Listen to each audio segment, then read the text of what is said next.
Okay, I think I'm going live.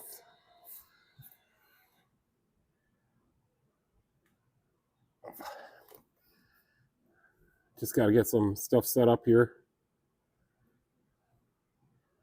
Okay, I think I got that. Think safety. Think Grainger.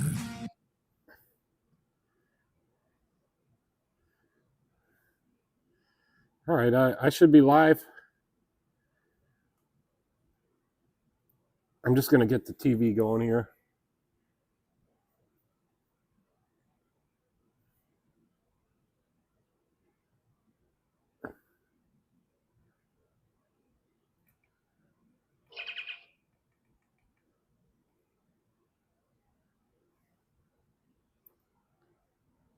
JD, how's it going? I'm just getting the TV set up here.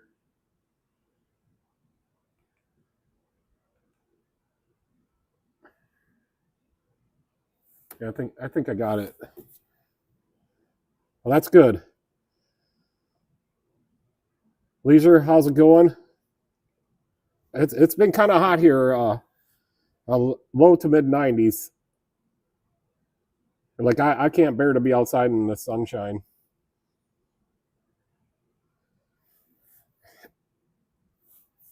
at all. And I'm waiting for Michelle. She's gonna pop over here, I think.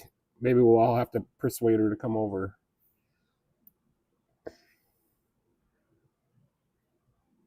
But yeah, it's been a busy week. Yeah, I did finally get the Jeep Liberty in. That's right behind me. What do you guys? I want to show you this. So it was given to me so I could fix it, so I could perhaps give it to somebody else. But I lifted it up. I haven't done nothing. I lifted it up.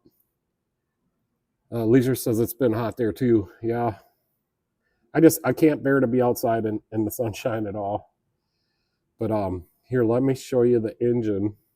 So I lifted it up. I took a picture of this engine, and the guy told me that he did not mess around with this engine and take it apart or anything, but I'm not sure that he's telling me the truth, because the block and the heads and the exhaust manifolds, everything's been painted.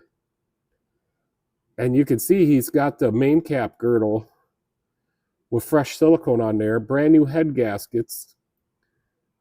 Rob, hey Rob, how's it going? I got some of your pictures up here. We'll go over them in a minute. Manuel, how you doing? So yeah, I don't know if I should run this engine or if I should take it back apart, but I think I'm going to finish getting it all bolted in there. Before I put the coolant in it, I'll start it up and see what it sounds like. But it's kind of scary that, to me, because I know the guy that had it. If he took this all apart, I'm just wondering. Yeah, he just threw the engine back in because he can't get this back in. He's an elderly guy. I don't know how he got this far in there. But I could tell he painted everything, put new head gaskets, new exhaust manifold gaskets. He had the crank girdle, main cap girdle all off. But he told me he didn't mess with this engine. So I'm just wondering, if I put this thing back together, is it even gonna run? Is it gonna spin bearings, or did he get the? I don't know. I guess I'm gonna put it in there far enough just to get it to fire up, and I'm gonna play it by ear. But I don't want to wreck this engine. I can take it back apart still and fix it. I haven't even tried it. We just got it into the shop the other day. We had pushed it in. Nate, how you doing? Look at this engine, Nate. The guy told me he didn't mess with anything on here. He bought a used engine, is what he told me. But I think he's had this engine all apart. New head gaskets, the crank girdle, main cap girdle. It's just sitting in there. Yeah, it's not. Nothing's bolted in. It's just laying in there.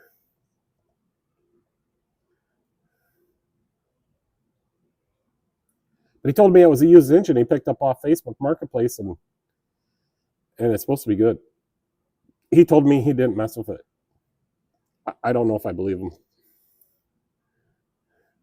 Michelle, are you coming over so we can have some of that root beer that Benny dropped off? Michelle, are you coming over so we can have some of that root beer that Benny brought us yesterday? Yeah, I don't know how painting the exhaust manifolds is going to work, and I'm sure it's not high temp paint because it's shiny. It is, Rob. It is possible that he got it like that, but the only thing is, everything on the Jeep is painted. The brake rotors, the wheels, the lug nuts. I'm just assuming that this guy did that because he painted everything on the Jeep.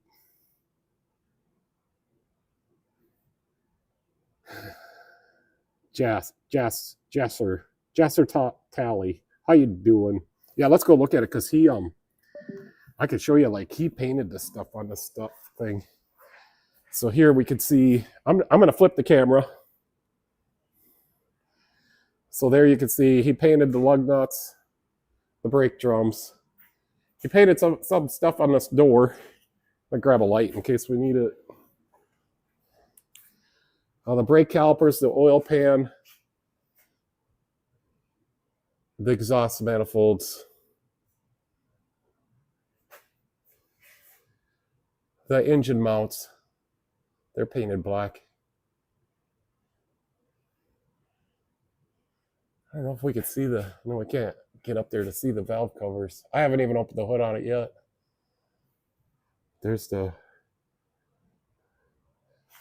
It does have brand new pads the way it looks, but that rotor's kind of rusty.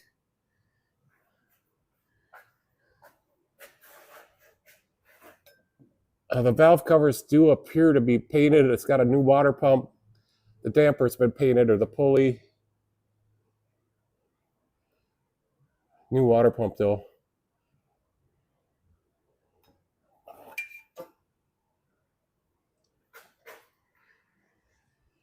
No, he painted that tensioner. That's painted with aluminum paint. So the guy that I got it from painted all this stuff. The transmission looks like, oh, there's some paint on the flywheel. The flex plate painted. Same color as the oil pan. So I'm just gonna assume that the guy I got it from did all this and he didn't tell me the truth.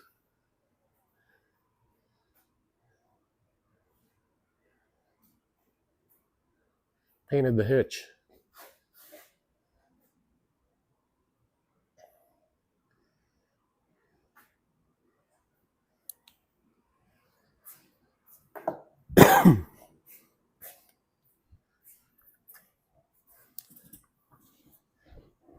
I better get back to my comments.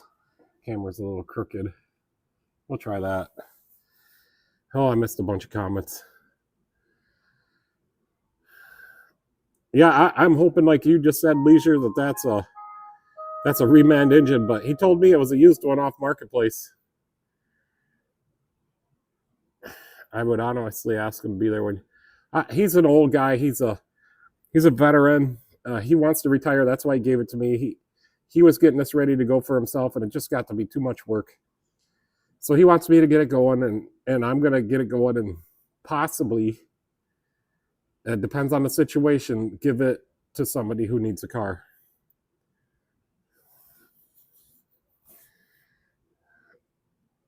Also, Michelle says she might be on her way. I'm going to figure it out, Rob. How do you say hi to a cute mom?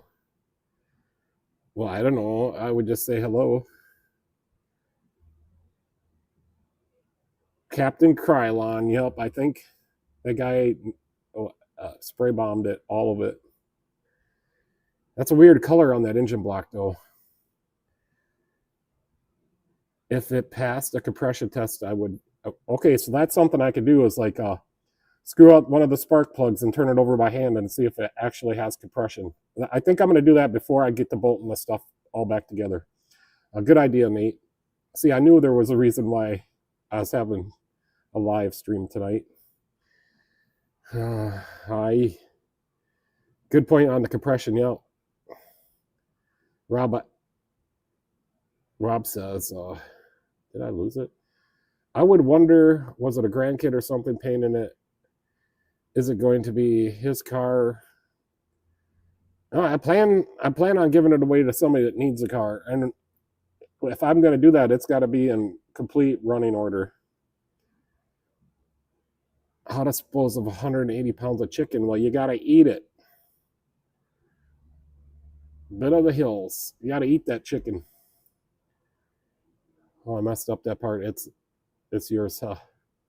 Yeah, I got it given to me. He's just a veteran. He's done with it. He's been working on it for a couple years. It's hard to find an engine for that. It's hard to find a 4.7. That's a 3.7. It's hard to find either one. They all got the head gasket problems and other kind of problems. Spray can fetish. Yep. That is what a very young car enthusiast does. Not a bad thing, just. No, this guy's approaching 80. Hello from Seattle, America, USA. I like that one. How is the weather in Seattle? Michelle was probably painting it when it was dropped off. Well, she hasn't said nothing about the paint. And then we're gonna put some miles on it once we get it going. The whole inside is full of spare parts, so I haven't even emptied it out yet. I took 2 tires out of the driver's seat so I could sit in there to get it in here. Maybe he couldn't afford any more paint. Yeah, he might not be able to afford any more. There's a lot of paint on there. Looks like he did a pretty good job. Yep, always my fault. It's always Michelle's fault. Rob says, I had a garage door spring and cable snap when I got home. Scared the Jesus out of me. Interesting. So you must have an older garage door that has the springs and the cables that go all the way down to the bottom. Because, I suppose, yeah, there is cables on regular garage doors. Yeah, the big round spring that you twist up, and then the cable drops down to the bottom. Yeah. Yep, I understand what you're talking about, Rob, but yeah, I never had one of the round ones break. I've had them come loose. Leisure says Daisy was bored, so she did the painting. Those sound like shotguns going off. So JD's have had it happen. Michelle's on her way, but she's here now, so she's gonna maybe help me for a little bit, and we're gonna try out some of Benny's root beer. And I got my bottle right here. It's Kutztown root beer. And then we got a bottle in the refrigerator that Michelle's gonna try. And this is made with real cane sugar. So I think Benny got me real cane sugar root beers this time. I have asked myself. Yeah, Rob had his spring break on his garage door. Leisure says had a garage door spring let go once.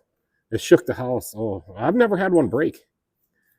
No way 80-year-old did that. Had to have been a kid. No, he did it. Since Rob is here and he's paying attention to the live feed, let's pull up. Hi, Wrench. Hi, Rob. So this is the Hi, picture. JD. I was talking.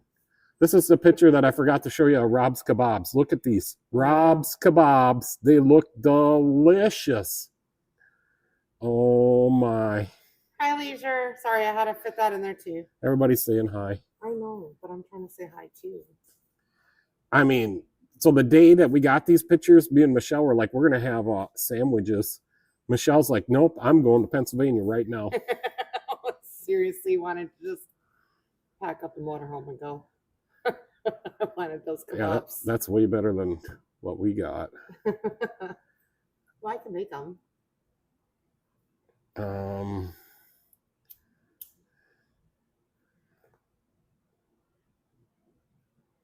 I think I got that parasite virus or whatever it is. I have not been feeling good the last 2 days. Yeah, I think he did too. So let me see what else we can. I got more pictures in here that Rob. Okay, not this one. There's some vegetables. I think you sent me that picture. Is that today you sent me that picture, Rob? And then he sent me one here. So the bottom one. It's not showing on my phone anyway. Or maybe I'm behind. Yes, it runs behind Michelle. Then the bottom one you just sent me today. The latest update. So these are only a week apart here on the garden. But I'm telling you, those kebabs right there, those, oh, that's some gourmet cooking there, Rob. Yeah, Rob's Kebabs. Perfect. Rob's Kebabs.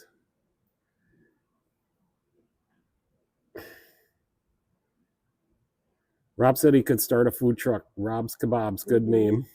He likes it. Oh, I love it. Those kebabs look great. LOL, JD, I know it's heavy in Michigan. And New York City, I think. What's heavy in New York City? Everything's heavy in New York City. Today, yup, harvest today. So Rob is going to harvest some. Oh, that's the picture of that stuff. Oh, that's today's harvest. Yes. Awesome. Green peppers, all kinds of peppers. What's that, a squash or something? Mm-hmm. And those look like big potatoes. Two-stroke MX. What the hell are we looking at here? Yeah. Well, this is Rob Norton's garden. He sent me some pictures of this stuff, and he's prepared for just about everything. Let me put this back on. So Rob is one of my longtime viewers, and he sends me pictures. Good friends. I would say, yeah. Yeah. All right, did you get your root beer? No, but I will go get it. Is Benny here? No, Benny's not here. So Rob says, picking blueberries this weekend, making some jam same day. I got me an IBC. Then I'll send you some. Oh, the Parasite is in New York City and Michigan. Yeah, I don't think I got the Parasite. I just ain't been feeling good, and it's in my lower abdomen area.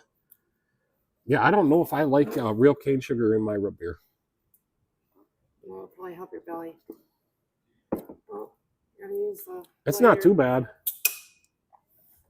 But yeah, Benny got back from his trip, and he got us some more root beer. So this Canutestown, Red Ribbon, IBC, Oh, that's good.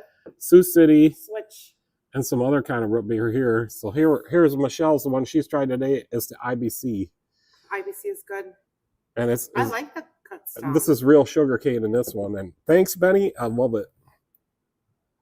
The Cutstown's really good. It's like almost like a cream soda. Oh yeah, this is good. Way better than that one. This one's like a cream soda.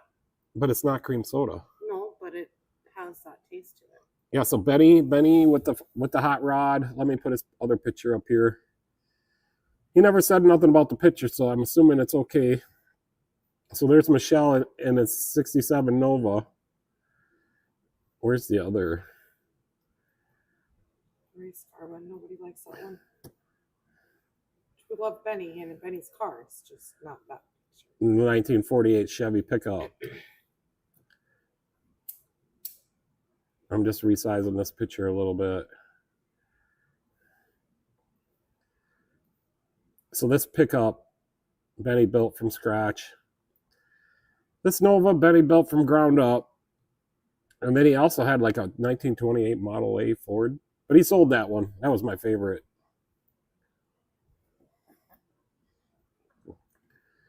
Leisure says, sometimes I put salt in my beer. Yeah, well, they're called, let me think.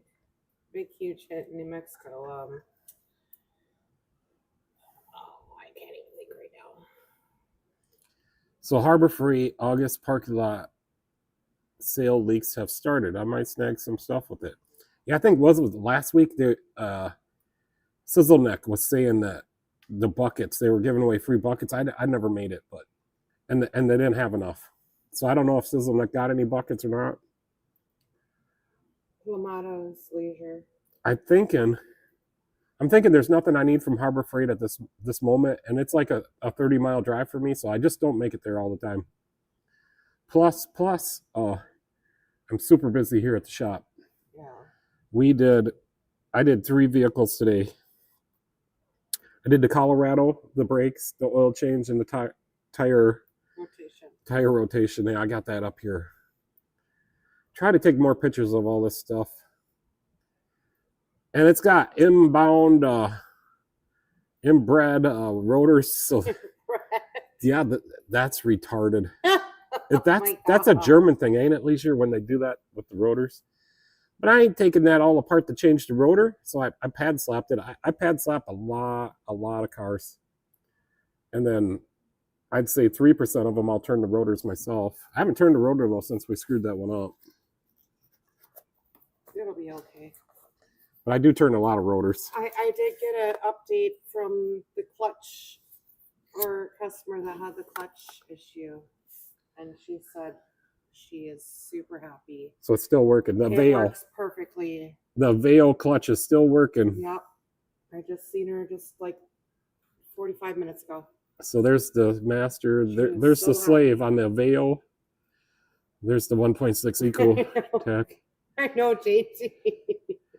Well, what else would you call them? That's pure that's pure stupidity. I mean, them Colorados are tough trucks. I got one customer that's got 300, almost 350,000 on his. Your dry humor literally just kills me sometimes. Ford Transit vans are like that, Leisure says. Oops, excuse me, guys. So the Vail, Michelle just talked to the girl again. Another week has gone by, and so that's like how many weeks? Three or 4 weeks now? 3 or 4 weeks. Well, 3 weeks. weeks. 3 weeks now. 3 weeks. And it's still working. Now. She is so happy. She's got her car back. The other shop couldn't do it. I don't know why. It was pretty easy for me to fix that one. So yeah, the Colorado rotor, and it's done sitting outside. He's going to pick it up tomorrow. I called the guy.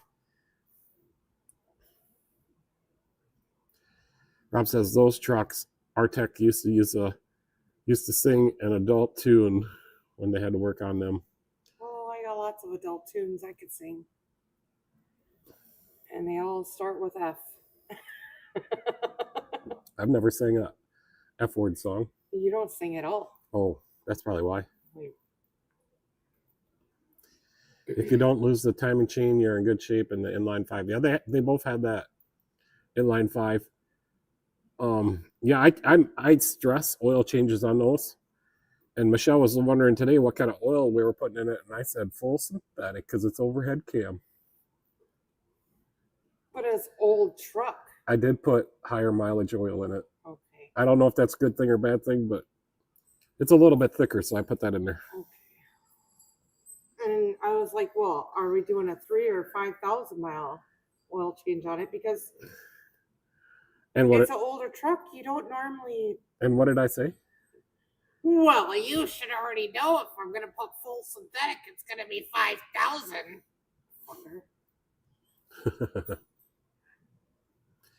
Yeah, I got 2 customers that got the Colorados. That's it. For now. And I'm pretty sure these brakes we did in the front are going to last the life of the truck. I put in some DFCs. And I put both brake calipers on it. Rotated the tires, which the tires are pretty new. Changed the oil because I don't think he's had an oil change in a long time. Yeah, the Colorado was really rusty. Well, both of them are rusty, aren't they? All we get is rusty trucks. No. Well, what about that red one up there right now? Just hold on, Michelle. Don't get the cart ahead of the horse. I'm trying to keep up with these comments. You're supposed to help me. I am. So Leisure says, okay, the Ford Transit vans are like that. And I got to Rob's sing adult tunes. Lose the time machine. Don't remind me. And JD says, don't remind me. I work on too many of those. LOL. I think they're pretty tough trucks. Leisure says, Erico had a vehicle from one of those shops. Yeah, that's the next one we're gonna get to. A couple shops have worked on this 2010 Ram. The radio quit and the air conditioning, and they just had in somebody's shop, and they put a brand new AC compressor on there. So I worked on this yesterday, and I didn't do a video because it took me quite a while to figure out what was going on with the air conditioning. So in between like phone calls and talking to people, I had left the key on for like a couple hours. I'm like, oh my goodness, the thing is going to be dead. Anyways, I go over there and start it up, and sure enough, it starts up because I've checked the refrigerant is good, and I put the computer on it. It says it's got like 547 psi. So I'm like, that was red flagging to me. So I was like checking the pressure transducer sensor. It's on the high side line. And I started checking the wiring, and it's got the 5 volts there, but no ground. And I don't know if the sense wire is making connection back to the TIPM. It's a TIPM. Okay. So I started following the wires. And then I had left the truck sit for a couple hours with the key on. So I went over there and started up, and sure enough, the air conditioning turned on. So I quickly put my machine on there, and no, I didn't do that. So the air conditioning turned on. So I'm like, okay. So I went and looked at the machine and read the pressures, and it seemed a little low. So at this point, I'm like, okay, let's shut it off. I'll evacuate it out, and then I'll put the correct amount in. My machine is very, very good at putting the correct amount of refrigerant back into the system. So I did that, and then it worked. So then I'm like, okay, I'm going to diagnose the radio today, which I did. That was yesterday I said that. So I go out there, and I park it in the lot last night, and I noticed the air conditioning quit. So I still had the scanner on it. So I'm going out there, and I'm like, I pull up the pressure transducer readings, and I just start grabbing wires. Sure enough, there's a plug over here on the driver's side that wasn't plugged in all the way. I don't know how it came unplugged or whatnot, but it's plugged in now, and it works fine. So figured that one out finally at the end of the day yesterday. And I just don't know how that plug got unplugged. But that runs across the top of the radiator over to the transducer for the air conditioning. And then it has an extra wire in there for something else. I don't know. So I plugged it. I put a little WD-40 on the seal so it'd slip in better and lock up better. And that took care of that. And then I diagnosed the radio today, and the radio's dead. It's got all power and grounds. I read the radio. I get about 5 PIDs, and then the CAN bus locks up on the radio. Oh, Rob. You might be on one of those undercover shows. Did you check for cameras? What is he talking about? Probably what you're talking about. No, we're not on no shows, but saw you took off out of town with that truck before 6 a.m. this morning. Oh, Walter's here. Older Hondas had that inbred rotor. Yep, that's what I'm going to call it from now on. What? That rotor that's encapsulated by the hub. Older Hondas had that inbred rotor set up. These older Colorados have the same issue of rusty frames. Yep. Rob, those hubs are expensive as hell too. If I recall, speed sensors are embedded too. Yeah, maybe embedded is a better word to use. I just don't think we're going to get in trouble for using inbred. No. Especially when we're talking about GM. Well, maybe I get in trouble for that one. I think that rotor design is called, JD's got it, captive rotor. That's exactly what it is.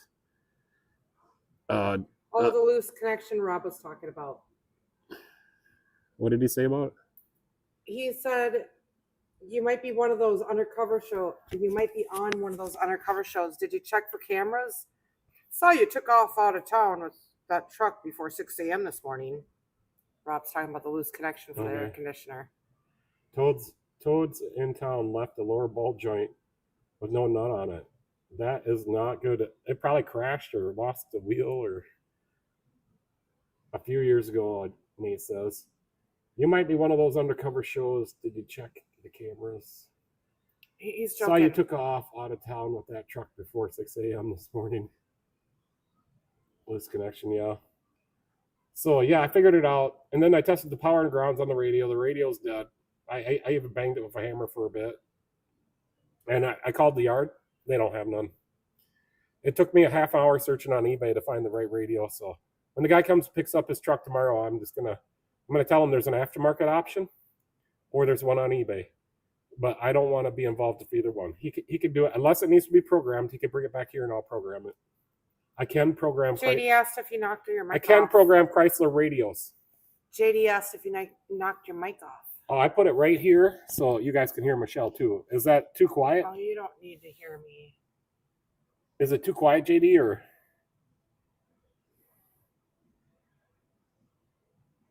Well, I just took it off and put it right in the middle so you guys could hear Michelle. Just put it back on because they don't need to hear me. They'll hear me. I got a loud Two-stroke voice. MX says bleeding, building, blearing. Rob says loosen with the wrong wrench. Loosen with is wrong with. Loosen, what the hell is wrong with me? He says. Good here, yeah. I just moved it down to the middle like we had it that one night, Nate. I'll try to talk into it maybe. But Michelle's sitting here beside me, going to try to help. And then Benny brought over the root beer, so we're drinking some of that. He wants us to rate them like best. So far, this IBC is probably the best I've had out of all of them I tried. For actual like root beer, but I like this. All right, Michelle likes the Crookstown. But so far out of what are them other ones? Spreacher, Spring Grove. Red Ribbon. No. What? The ones in the back. Oh. Don't get fucking feisty with me. I'll fuck you up. I got fly swatter. There's a Sprecher, Spring Grove, Dad's. Oh my god. 1919. Bark, Smug, and A&W. So out of all those, I like the IBC the best, then Spring Grove, and then Dad's. Okay, they said it's good. They just sounded different. Yeah, that's because I took it off.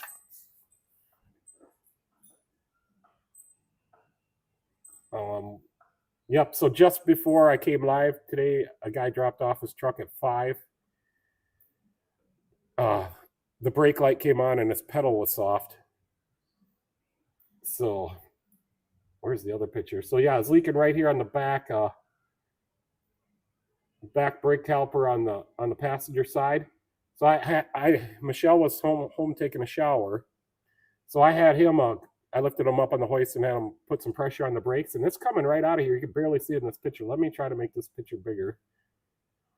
Yeah, there you can see it. And I'm taking the picture from the bottom. You can see a drop on there. That looks super corroded.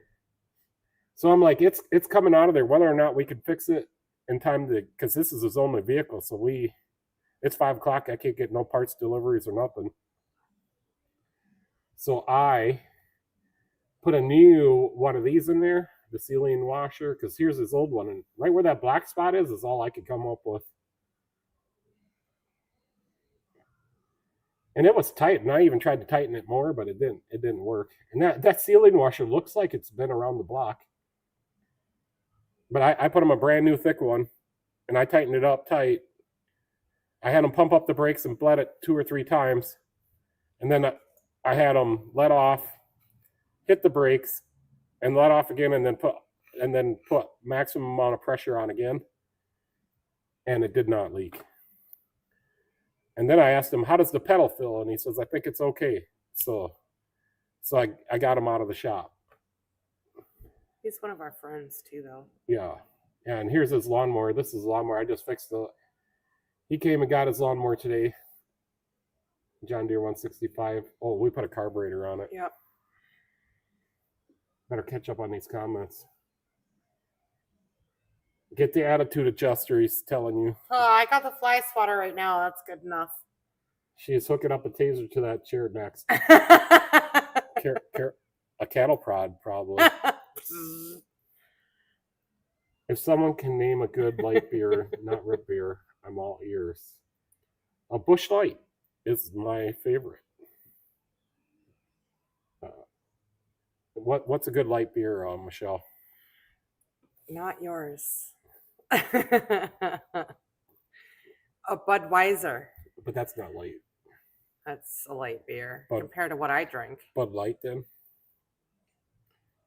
The factory, Walter says, Toolaholic, the factory radio for a Ram has a security code. The dealer needs the VIN from the vehicle that replacement radio came out of.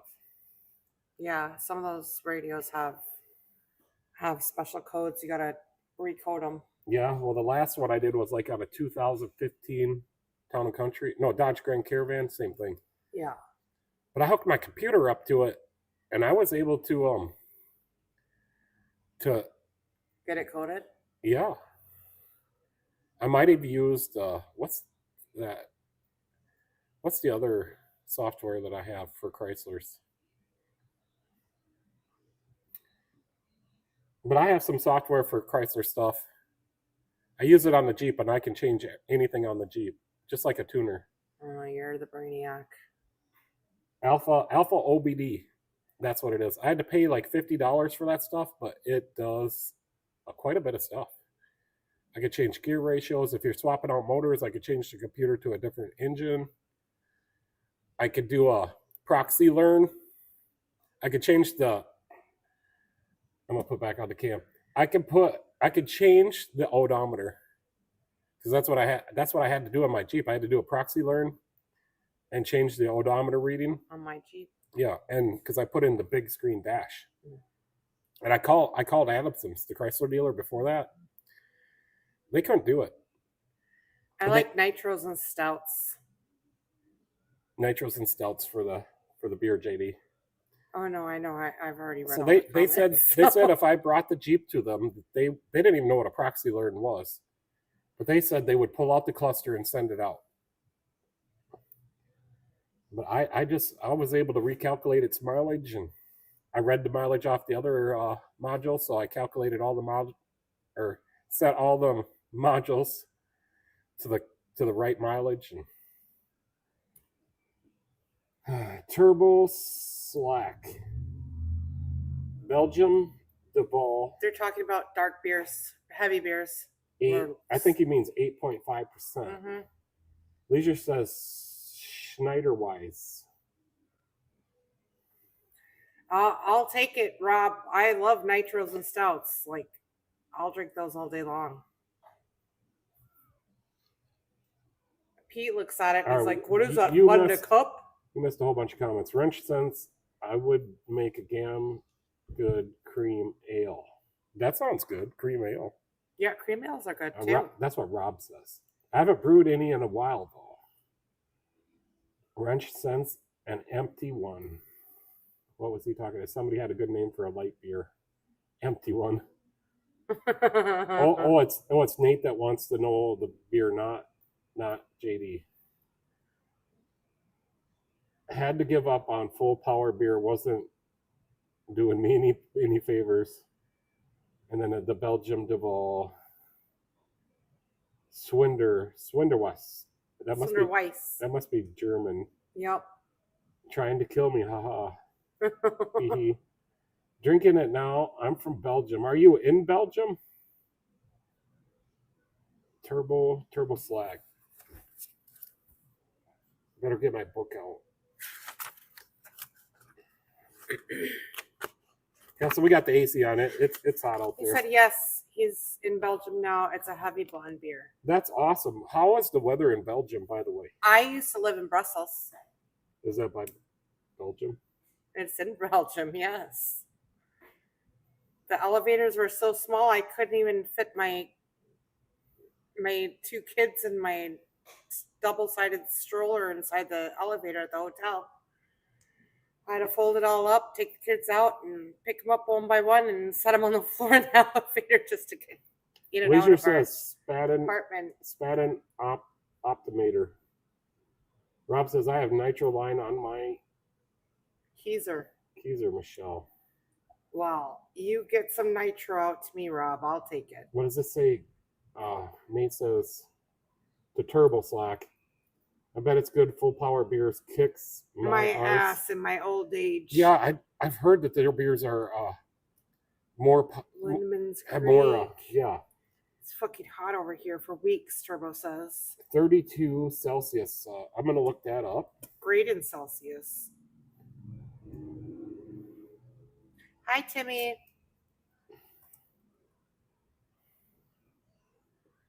$89.6. Yeah, so that's probably exact what It's about the same as here. Yeah, 'cause what's the it's temperature 90 here? here, and we got like 75, 80% humidity. Timmy does everything. Hey, I caught you live on one of your live feeds, Timmy, and then I went over to see Michelle, and then I couldn't find you again. I'm like, you got to pull up. Timmy's on live. Yeah, we're doing good. It's in the lower to mid 90s here. It's very hot out in the sun. Yeah, Pete went and put a little tiny mini AC window unit in the motorhome so I don't have to run so much electricity on our central air. And I'm serious. It's like having a bowl with ice cubes behind a fan. Well, the one in the roof air, just running one of them was 1,360 watts. And then running the window one that I just put in there today is 500 watts. So Yeah. you do the math. Well, it's going to start on fire. It's going to work over. You're going to overwork So it. Turbo Slack from Belgium says it's last 36 weeks. Oof. Well, I think. 30. Oh Brussels no. is beautiful. No, he means 36 last week. So it was colder. Or no wait. He's talking Celsius. Let me go back to the internet. Holy smokes. So that would be warmer. Oh, yep.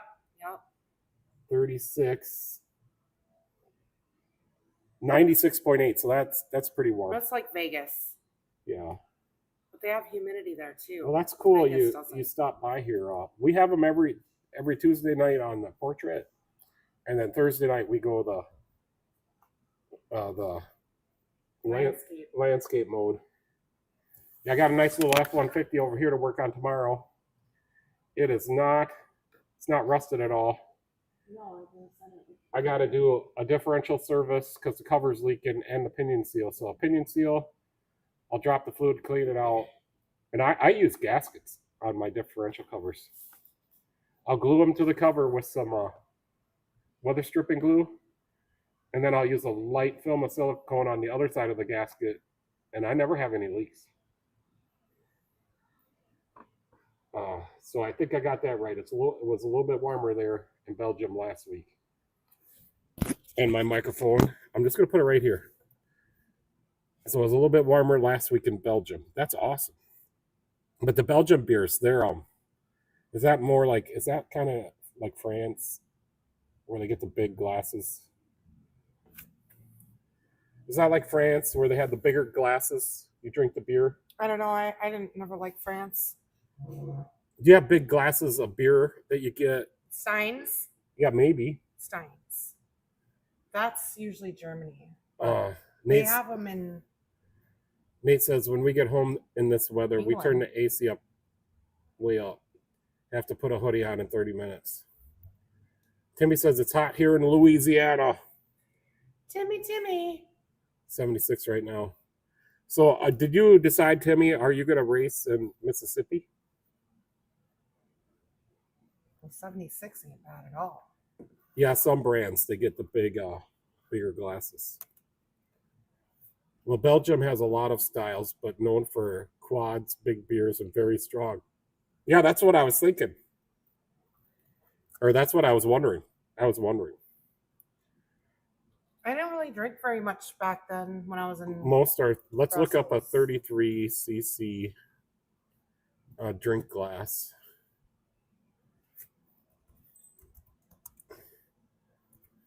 cc is this? How many ounces?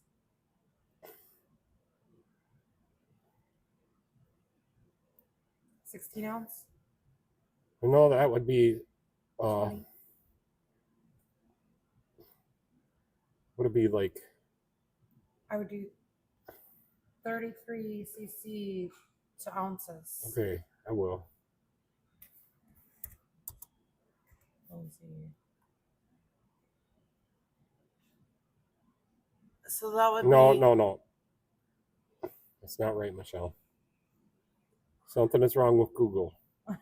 Okay.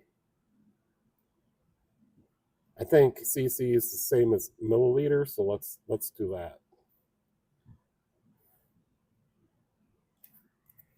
Yep, and you gotta drink out of those glass boots from this like sideways. Otherwise, they'll pop you right. Your drink will pop you right in the face. Yeah, something's just not calculated. 33 milliliters. So 33 mils, Germany has glass boots to drink from beer from. half liters. I might race both. I don't know. Well, you should try to race a different track. How many tracks have you raced at, Timmy? Yeah, CC is the same as milliliters. So But try that's only 33. like an ounce, so it must be the wrong extra. We have half liters too, so That's yeah. not So even a that's shot. why when I drink my beer, I drink it in cans, and only the 12-ounce cans, because by the time I get it down, it's already starting to get warm. That's my whole point. Yeah, Pete likes the small, like Yeah, it's 1.12 ounces, but that's not right. no. So Timmy's raced at two different tracks. So Sunday, was it Sunday? I rotated all the tires on the motorhome. Mm-hmm. So here's a picture of me or the motorhome, and it has the capability to lift all 8 tires off the ground with the leveling jacks. So I rotated all the tires, every one of them, because the tag axle tires were getting rounded on the inside. So I moved them to the drive axle. Took the drive axle tires off and put them in the front and in the tag axle. Hopefully I said all that right. I think you did. And then I washed it. I washed the whole motorhome.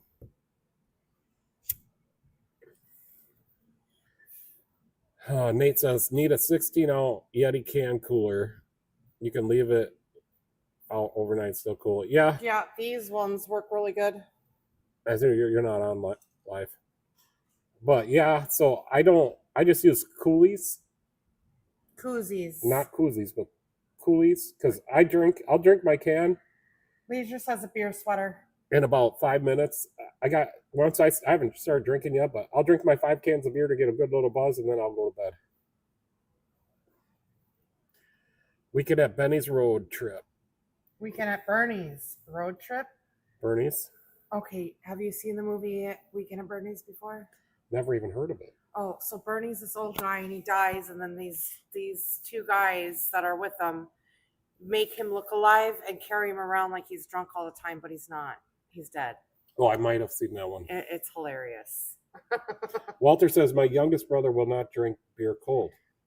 Will only drink them warm. He drinks Pabst Blue Ribbon. I don't know. Like, if my beer is just slightly warm at all, You won't touch it. I don't like it. I gotta have cold beer. Seth will drink warm beers. I don't know how he does it. My middle son. He will drink warm beers. Especially Pabst, man. BPRs. So yeah, I did all that on Sunday. It was hot. I sweated a lot. He wants to know what engine is in our Fleetwood, in our motorhome. It's a 6.8 V10, 48,000 miles. It's like pristine, and I did have to put a fan. Will you hand me that fan clutch? And I'll show them that when I put the camera on. We're saving this, and we're gonna. Okay, I won't talk about it right now because I'm not on the camera. So the Turbo Slack. I hope I'm saying that right. Turbo warm Slack. beer makes me vomit. That's like a turbo lag, or what do they call that? Turbo lag, when you floor it right off the stop, and then you got to wait for the boost to come up. I guess. Turbo lag. But anyways, he says it must be cold. Well, if you're backed up, that's the best thing to do is drink a warm beer. Then I guess. Leisure says warm beer gives him a headache.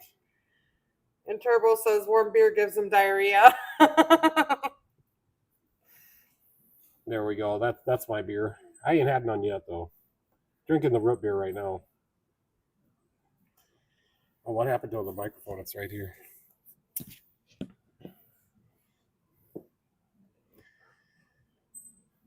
Yeah, I don't get time to drink very much, even on the weekends, and now I'm not feeling good. I might not have any beer tonight. Uh-oh. I better bring that paddle with me and stick it in my pocket.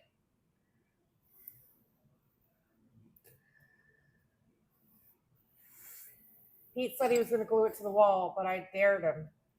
Told him to grab one of his big old crowbars and peel it off there. But I didn't glue it to the wall. I know you didn't. I can see you didn't. I know you wouldn't do that. You get it Oh, I'm gonna hide it. tenfold. I'm gonna hide it. No, you're not. I'm going to hide your tools then. Your most beloved favorite ones. JD says he doesn't drink. That's okay. Nothing wrong with that.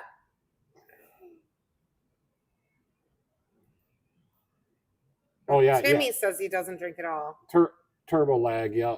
Pico, I'm very thirsty. Oh, well, we got beer and vodka and whiskey and not whiskey, beer, vodka, Timmy doesn't drink. root beer, water, Yeah, you guys all got to get some root beer, and then we always start out our live feeds with root beer. Mountain Dews, Dr. Peppers. We got all kinds of stuff. And we got water here too if anybody needs it, but that's a long ways away for some of I these almost guys. drank that whole case already. Yeah, I don't drink very much water. No, you need to drink more water. I've had one or just a couple sips out of a bottle last night because I wasn't feeling good for like the first time in a month and a half. And then I had a small bottle before that a month ago. Oh my goodness. TMI in the chat tonight. Too much information is what TMI means. Timmy's got some sweet tea, and Timmy likes Dr. Pepper Yeah, sweet tea is really good.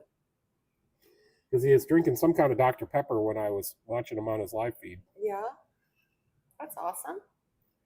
Then I went to home to show Michelle, and then I couldn't find you again. So, Leisure's drinking a Pepsi.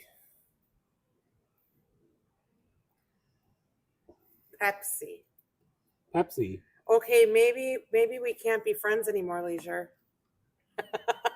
Are you just kidding? Yes, of course I'm kidding. Okay, so the motorhome, I had to change the fan clutch, and these bolts are 8 millimeters. And I even went to the dealer, the website, Parts Tech, and I looked up the exact part I need. The exact part I need came with 6 millimeter bolt here.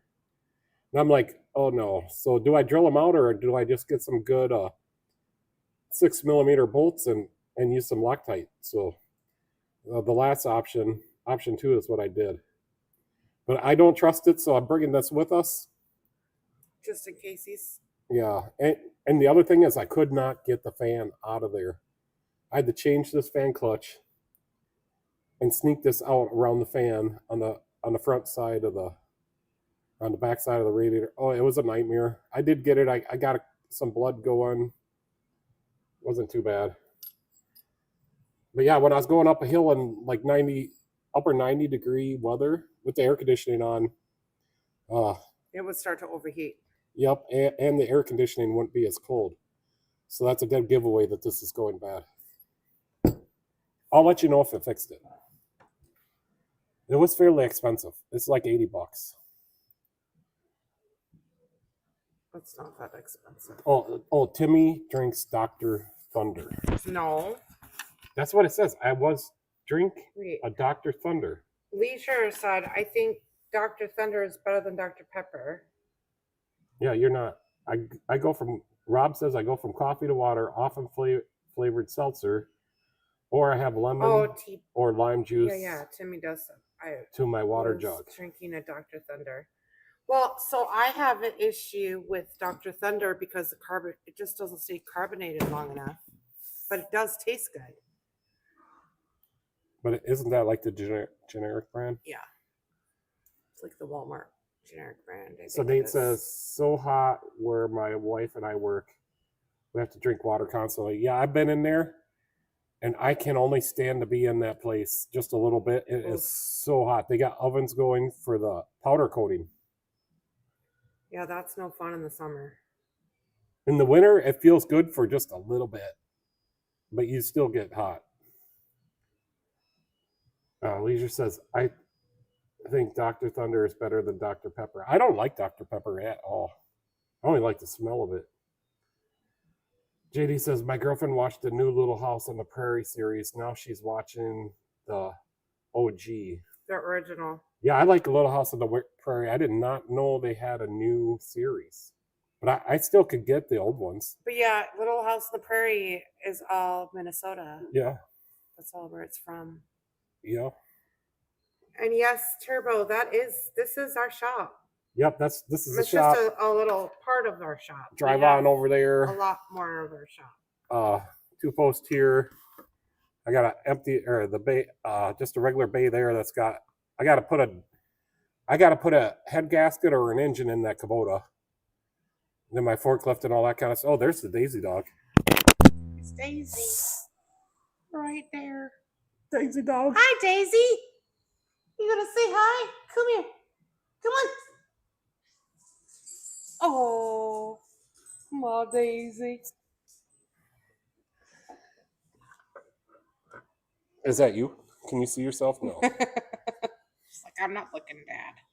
I'm not looking. I just get the lovin's.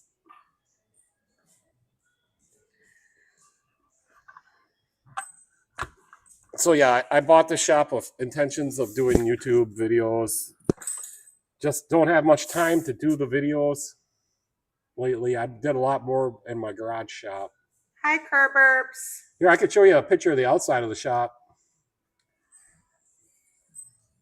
Let me find that picture. It's pretty cool. Oh, I got so many pictures on here. Dude, we got all kinds of stuff in the shop here. Forklift, side by side. I don't know where that's at. The Harley. You got another motorcycle at the house. Let me find the picture of the outside. I just took this a couple weeks ago. I'm looking. Well, here's one.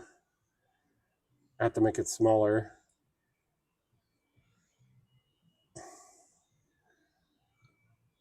Good night, Wrench. Thank you for coming. Okay, yeah, the heat really drains the energy out of people, especially when they got to work in there all day. But yeah, nice for you to stop in, and hope you have a good day tomorrow. Hopefully you don't have to work too hard. I have a picture of this. Oh, here it is. Shop outside. And these are all set up for the long format.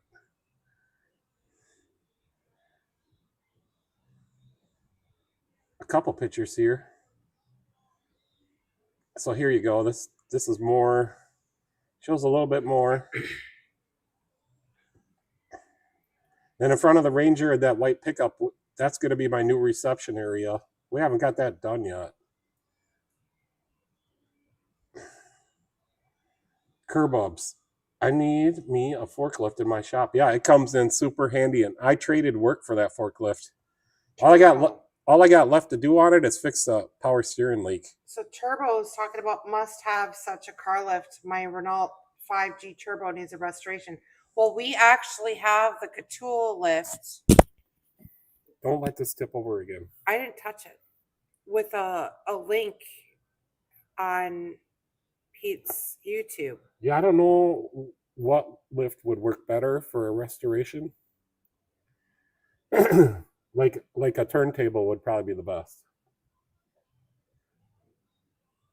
Renault 5 GT Turbo. Hello, Kerbobs. Thank you, Kerberbs. Bedtime for me. Nice night wrench. Please tap on the screen. Okay. You're going to get solar on the roof? Yeah, I don't have the money to put up front for that for right now.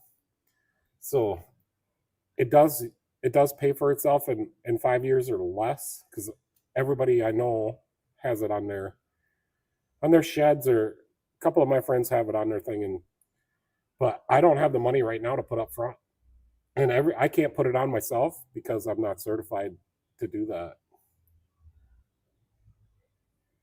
So Wouldn't be a bad idea, but at the same time, it's not really that much to power the shop in this town. yeah, it's $100 a month Yeah, but that's not that bad. with the air conditioning on. Right. But that's not that bad. And the motorhome was plugged in outside. Yeah. So it's not too bad. No, not at all. In the winter, it runs, I got the oil burner running all the time. So in the winter, it's running like upper 80s, like $86. Isn't that right? Yeah, somewhere around there. It's a French hot hatch. He's talking about his Renault. French hot hatch. So, Kaburbs, I'm in Minnesota, southern Minnesota, and you're in Georgia. I think you might be the first one I got from Georgia, right? I think so. I'm just gonna write That's that. the peach state. I'm just gonna write that down in case you come back again, The Georgia peach. so I can remember. And we just like to talk about car stuff, and we get off subject all the time, so it's not a big deal. But Yeah. if we somebody kinda get comes all in over the here, place. I got a good bunch of guys. If somebody comes in here and has a question about their car, I got a good bunch of guys here, and we can usually come to a diagnosis pretty easily. And these guys have helped me fix some of the cars I've had in here. Their ideas are superb.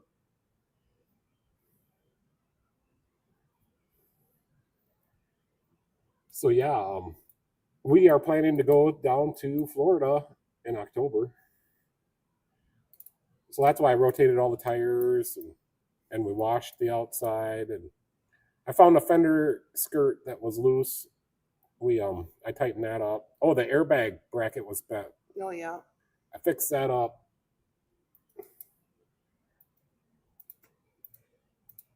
Yeah, Well, that's awesome. We got 13. 13 viewers. Yeah, no, I try.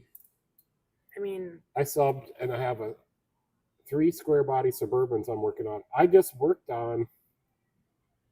It was an OSB style Suburban, but it was a 1993, and that thing was mint, no rust, nothing. It broke the shock mount off oh, I remember that. because it one. had the heavy duty shocks on it. I can't remember how many miles it had. Oh, it had like 30 or no, it had like 40 or 50,000 miles on it. It And- was pretty new. And Leisure's in Connecticut. but old. Turbo Slack is in Belgium. That's awesome. Rob is from Pennsylvania. Wrench Sense is from my same town. Timmy is from Louisiana. Who else we got in here? Turbos, greetings from Belgium, everyone. Walter. Where's Walter from? Michigan. Walter's from Michigan. Or Tuaholic, I'll say, because I was just calling him by his first name. Michigan. Wrench is like from across the street. And that's what I just said. Oh. What else could I put on here? Yeah, we like to start off the live feeds with root beer. I got a whole bunch here. And Benny was just got back from his trip, and he stopped in yesterday and brought me 5 bottles that he collected for me on his trip. That's so sweet. Thank you so much, Benny. And he wants me to drink them, so we got to drink these, I know, we're drinking them. and we got to rate them. He told me. I like this one. You're not on here. So Michelle likes that one. I do not like it. So far, this is the best one I've had out of 1, 2, 3, 6, 7, 8. Out of 9 different kinds of root beer, this is the best one I had, I think. IBC. Yeah.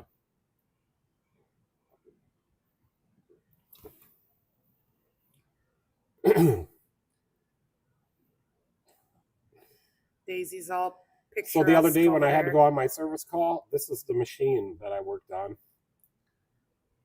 That's my pickup right there in the side just a little bit. Not the greatest picture, but it's a Cat 330, and it's got a 10 kW magnet set up on the bottom of that bucket. It's a big square magnet. So that's what I was doing, and it's still going. We haven't got paid yet, but it's still running. there. You built the Super Start for it, right? No, it's a magnet controller. Oh. Go to channel. I'm going to subscribe back to this guy. He's got 8 subscribers. Curb. I can't say it. Curburbs. Like suburbs, but curburbs. I thought I used to be able to go to the channel. Go to channel. Well, sometimes they don't have a channel. Oh, there you go. KLR's compound. Carl shops and projects of various other topics. Oh, that's But cool. it doesn't look like he has any. I'm not sure. Is this a? Thank you It's so much, Too Quick. It's so nice to have you here. Too Quick is here? You just said I dropped by to show some love and leave a like. Yeah, that's awesome. He's from Canada. Tell landfill to sign up with Swift Leisure says. Yeah, I'm sure. Yeah, that is a beast. I'm sure they are already signed up with Swift. The lady from the State Patrol has not called me back. Michelle, you better call that lady. Yeah. I left a message on her machine. Call that lady and give her our Swift number. You too, Too Quick. You have a good night. Yeah, I'll give her. Yeah, it's nice for Too Quick to see to stop by. Hey, he's got a channel too, and he likes to do what we're doing. Talk about automotive and. Who's that? Too Quick to See. Oh, yeah, yeah. He's a little bit younger than I am. He talks about the younger generation's cars and stuff. I Oh, think. that's super cool. Yeah, so I just subscribed to you. So Leisure's got some subscribers on his channel too, and he hasn't started one yet either. But Leisure knows like a lot of stuff, and Leisure could have a great YouTube channel. But he hasn't started one either. Let's look at Leisure's channel and see how many he's got. So Leisure has 19 subscribers. I'm gonna have to make 19,000 accounts just so I can boost his channel. Yeah. Oh, I put it back on the camera. There we go. Sorry about that. But yeah. Yep, I'm sure Michelle subscribed to you too. So once you decide to start your channel, you'll be ahead of the ball game. Because it took me quite a while to get all my subs. Got to have good content. It took me a long time. I'm still not good with the camera. Still not good at doing very good videos, but I think I get my point across. I am good at fixing cars though.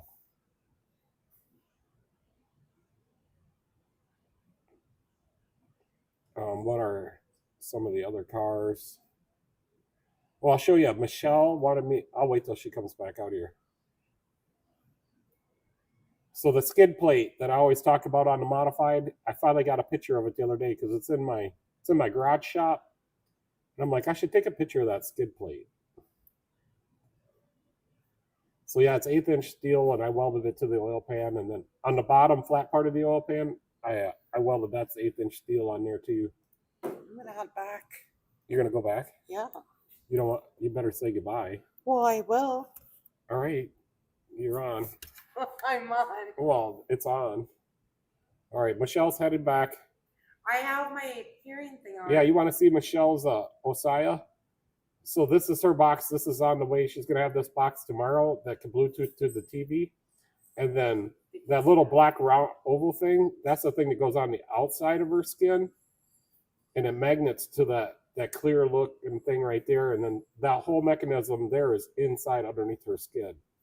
I don't believe it, but that's what it is.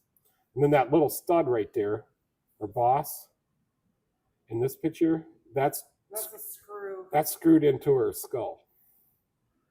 No more loose screws in this one. So that's her device. It's a cochlear Osaya. You can switch to the camera. So Curburbs is leaving, so thanks for coming. I'm glad you came, and if you come again, we're on Thursdays at 7, and then so here it is right here. Tuesdays at it's just at a 8. magnet, and it magnets right on. And then there's a little hair clip in case it falls off. Turtle Slacks leaving too. That's great to have you here from Belgium. I love it. Thanks for stopping by. Hopefully you guys have a good rest of your week. Interesting, Curburbs says. In Georgia, Curburbs in Georgia. Okay, well, I'm gonna head back. Okay. All right. Thanks for Bye, helping. everybody. You should have stayed longer to help me more. Help you what? You got this. Okay. You do a great job. No, I was telling Michelle goodbye. Oh, okay. He was telling you goodbye. It takes me a little bit. You do a very good job. Now Michelle can keep an ear on you when she's in the motorhome. Yep. Yeah, until I hack that device and Nope, he is not allowed to touch it. no, I don't need to touch it. It's Bluetooth. I don't need to touch it to hack it. Yeah, but it has to be, you have to touch it to when I go on my app, it asks you to turn it off and turn it back on to show that you are the actual user of that. I know, but once it's So you would have to touch it. once it's broadcasting over the And I would have to airwaves, fuck you up if you did. Bluetooth is a radio frequency. So once it's broadcasting over the radio waves, I got access to it. Oh no. Benny, we're trying out the root beers. So far out of the 9 root beers that I've tried, I like this one the best. Hi, Benny. And then this one we tried this. Michelle's trying this one too, and I did too, but I do not like this one. I like that one. The Cuts Town root beer. I think it's really good. It's just too mellow. I think it's more like a cream soda taste. So he stopped by. He dropped off these 5 cans of root beer. Benny did, and he had an alternator that he just can't get to charge. So he took it to the alternator shop, and they must have figured it out. So he says the alternator problem I showed you yesterday was a defective windings on the armature. So Benny, were they able to get you another armature in there, get you back up and going? You coming, Daisy? Joke's on you, Pete. She has hidden microphones she can tap into. That's what Rob just said. Michelle's laughing. I'm taking my freaking paddle too. No, you can just leave that right up there. No, because you can glue that shit. You can hide it or something. Well, I don't need to get paddled tonight when I get back. You're gonna probably need one. I don't know. Guess we'll find out. Oh boy. Oh boy. Oh boy. I'm just gonna put my microphone back on. Okay. Are you taking the Daisy dog? Yeah, that way I don't have to bring her on the Ranger. Defective armature windings. JD says, I had a car that the alternator was blazing hot after running the car for a couple of minutes. I tested the battery and it was drawing 40 amps. Replaced the battery. Now the battery draws 6 amps. So the battery was sulfated. I've had that happen before with bad diodes in the alternator and batteries. So when a battery gets sulfated, it can't absorb a charge. So yeah, it looks like you made the correct diagnosis on that one, JD. So you can do a ripple test on them too, on the alternator. And that's to test the diodes.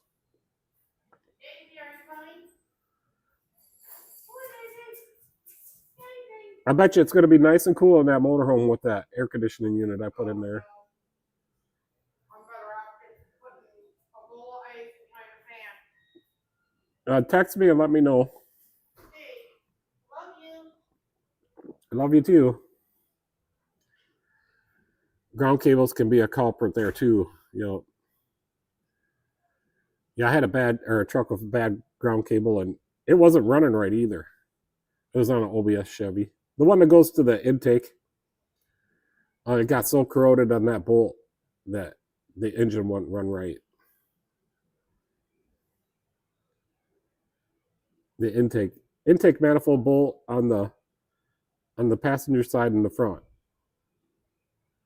And usually if that bolt gets all corroded, your intake gaskets are out.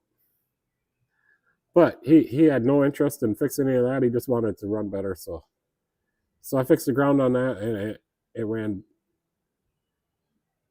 100 times better. I wouldn't say it ran perfect because it's an old truck, but it ran good enough. And he still drives. He drives it every day. I still do a lot of oil changes on it. I think it's a 1995 or 1994.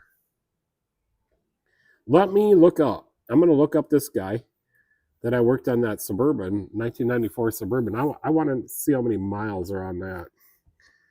Just got to remember the guy's name, which I just remembered it.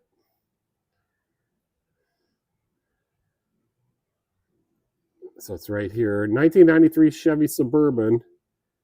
Well, it does have 132,000 miles on it, but it was rust-free. And then I fabbed him up a new shock mount and put the correct shocks on it. I mean, he had heavy-duty shocks on there. And they're known to rip the upper mounts off if you got too heavy-duty shocks on there. I'm going to close that.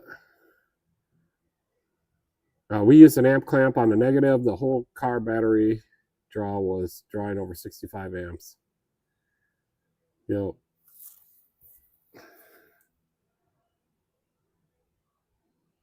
Yeah. So my Corvette, that 87 Corvette I had, when all the lights were on and everything, the air conditioning was on, it would draw over 100 amps. But when your car is running, the alternator is supposed to provide that amperage. And I reprogrammed the Medcal, turned the idle up a little bit. I put some LED lights in there and got a good alternator. Had a CS alternator. Yeah, alternators usually can take pretty much or a lot. I guess one way to tell would be to do that ripple test. So just test the AC on it. See how much he's spiking. I haven't done a ripple test in quite some time. Yeah, I would say if it's charged, turn all the lights on and everything, the blower motor and everything, the air conditioning, see if it's able to, see if the alternator is able to put out that kind of amperage still. And then if it does, it's good. More than likely.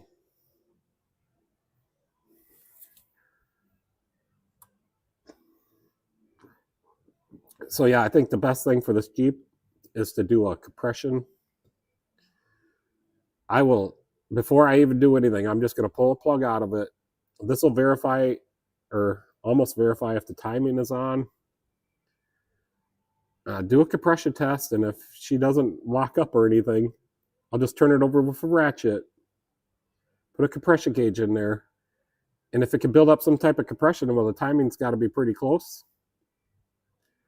And then I think I can keep going. Like it's not sitting in that motor mount there. The bolt's on the inside of the bracket. I don't think this guy has an engine hoist, so I don't know how he got that engine back in there.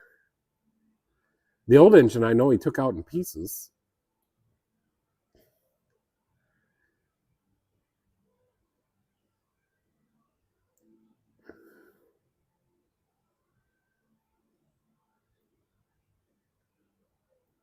Everything is painted. It was painted separately. The heads were off when they were painted because the gasket has no paint on it.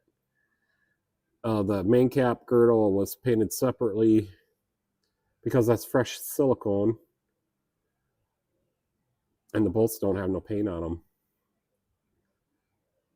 Yeah, he could have probably used a tree or something. Floor jacket, a 2x10. Rob says. So yeah, someday it's on my lift, and I don't plan to take it out until it's running, or I deem it's junk. So I got to get on it, and this is on my spare time. I got to get this running. I wonder how long that paint's going to stay on them exhaust manifolds. Oh, I bet you Leisure's right. I know he took the old engine out piece by piece. In order to get this one back in there. But then if he did that, he would have been able to line it up to the bell housing and the mounts. you would think. Maybe it was just too heavy for him. Maybe he hurt his back. I can't remember how old he is, but he's upper 70s, maybe 80s. And he picked this up just as a project to work on and get going, because he bought it all on the marketplace, even the Jeep. But that could be something. He could have assembled it all inside of there. Or at least, the long, or the short block. He could have lifted the short block in there. And there's quite a bunch of pieces that are inside the Jeep. But yeah, he could have put it in there piece by piece, but it does. I haven't checked any torque on them bolts or anything, but it does look like does look like they're in there. I just don't want to put it all together, fire it up, and find out that he didn't put the main bearings in right, or that ain't got no oil pressure. The timing ain't right. He's got the cams in wrong or something. Put the wrong cam bearing caps on. I mean, there's so many variables. I'm not going to be able to find none of this out until I get it running. Make sure it's got oil pressure and the oil stays clean. If the oil stays clean, you can be like, well, okay, I think the caps were all put on right. Stuff like that. But I'm a little bit, because he told me that the engine hadn't been touched, but I can see otherwise. I can see it otherwise. And I've looked for an engine for that one. I got another Jeep outside that needs a 4.7. That stuff is just hard to come by for a good one. I got a pretty nice Jeep Cherokee sitting outside that it just needs an engine. Or head gaskets and whatever else you run into. Sometimes you got to replace the heads on those. It's 84.7 outside and 84.9 inside. Well, then shut that window unit off and turn on the main AC then. And then when I get there, I'll turn on the little one. So Michelle just made it back.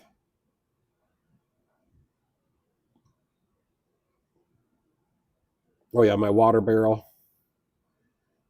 So my air conditioner is draining right into that barrel.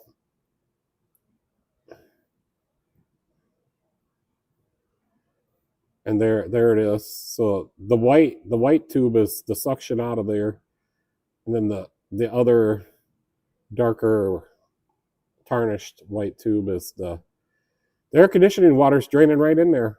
And on Sunday we had this emptied. So Sunday, Monday, and now it's a third full. It's not too bad in here, but it definitely won't work during the day.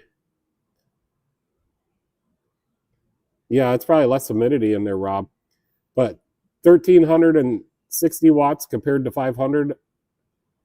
Yeah, I just stuck a little window, 5,000 BTU window one in the side of the window today. I'm like, I just want to see how it keeps up, because I used it in my garage and it could cool down the whole garage. I can't remember how many square feet it is. It's 2.5 car garage. That's one of the air conditioners I had in there when I was working in there. But yeah, I'm pretty... By the end of this week, this will be completely full. So I try to use this water as much as I can. And I washed out the barrel a couple weeks ago. So I got all the scum out of there. It's pretty clean water. I wouldn't drink it, but... And then let me show you the other pictures. The other picture, the pump. It's got its own pressure tank. And I leave it on all the time. It has a garden hose on there. I want to get a hose reel on it. Yeah, there's the filter right there on the very end. So the filter's on the suction side.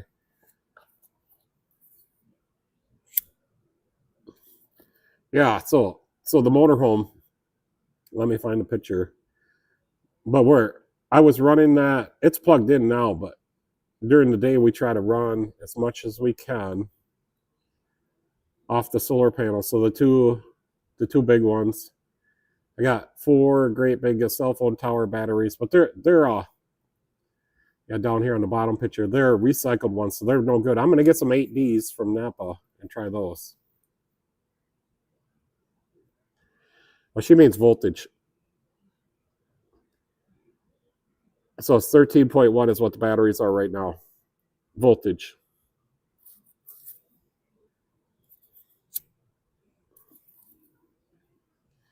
So I can figure it out. Yeah, that's the inverter, a 3,500 watt inverter. And it told me that it was running a, what did I say, 1,860 watts running just the one AC unit. And this is 12 volt. Everything runs on 12 volt. I have all these batteries in parallel. Yeah, I don't know if that's a good idea, Leisure. That could be illegal. Rob says Tecton just released their super shallow 3/8 set. Rob loves that Tecton stuff. I got some Tecton stuff, but yeah, it's a lot cheaper than Snap-on. It's cheaper than Matco, which Matco is probably made in the same place. No, Tecton is eight most of Tecton stuff made in the USA, or did some of it get switched to Taiwan and Japan? But I have some Tecton stuff here, and it's all good. Never had any problems. Have the inside lights on, window, AC, and TV on now. It's at 13.1. Go up to the front, Michelle, and read the wattage on the one up front. Right by the front windshield, the one up there. See what the wattage says. It's only illegal if you get caught. I suppose JD's 100% right on that.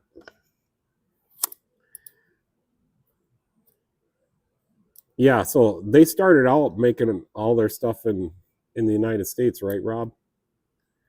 Most of the Tecton tools are made in Taiwan. Most of them. Jesse Jolson. Hey, Jesse.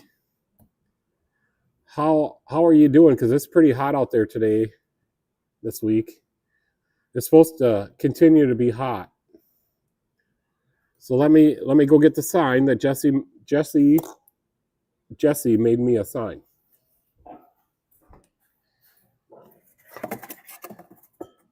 So I keep this homemade sign right on my front, right on the bench. But isn't that cool? She made me a sign.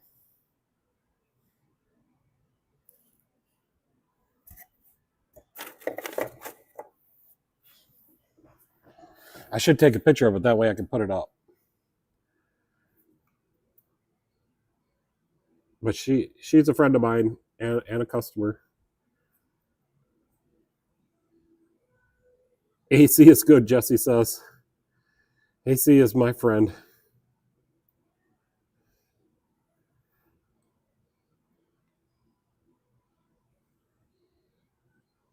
Walter says Tecton screwdrivers were USA, made now in Germany by White. Their angle wrenches are USA made. I'm just gonna go grab some of my Tecton stuff and see if I can. Let's just go and see if we can see where it's made. And I probably have a lot more Tecton stuff than I will be able to find.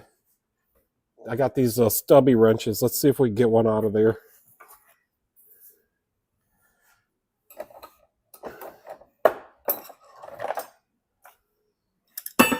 So it doesn't say USA on it. Drop forge. So these are probably not USA. They didn't cost very much. $10 for the set. I got metrics and the SAEs. More Tecton. Where would that be at?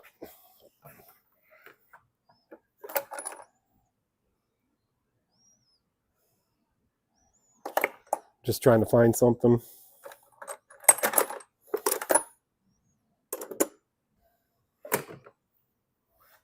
I have more. I just have to find them.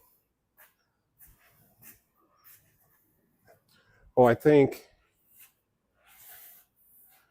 Nope, not those. I might be getting confused. Maybe I don't have very much.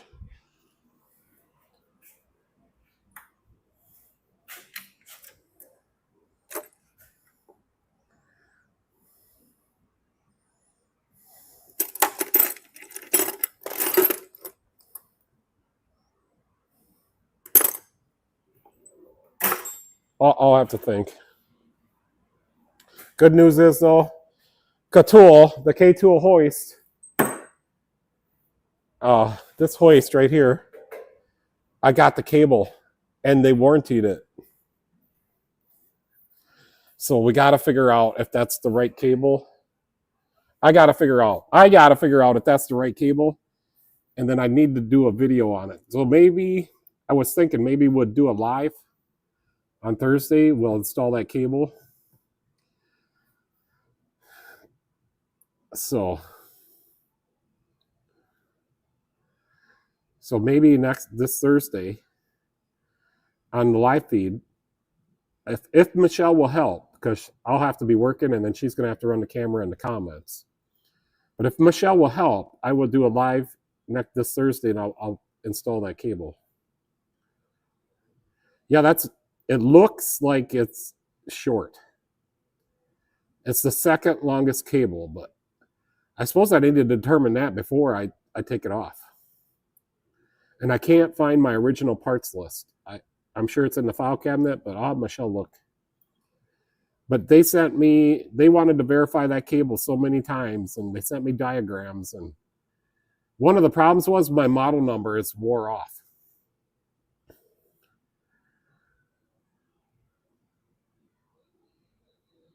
Yeah, no, we've had to wait a couple weeks now since we've started contacting with K-Tool. I called it K-A-Tool, but they call it K-Tool. So Michelle, when she's talking to them, they announced that it's K-Tool. So I'm like, Michelle, how did you figure out how to say that word? And she said, well, that's what they said it is.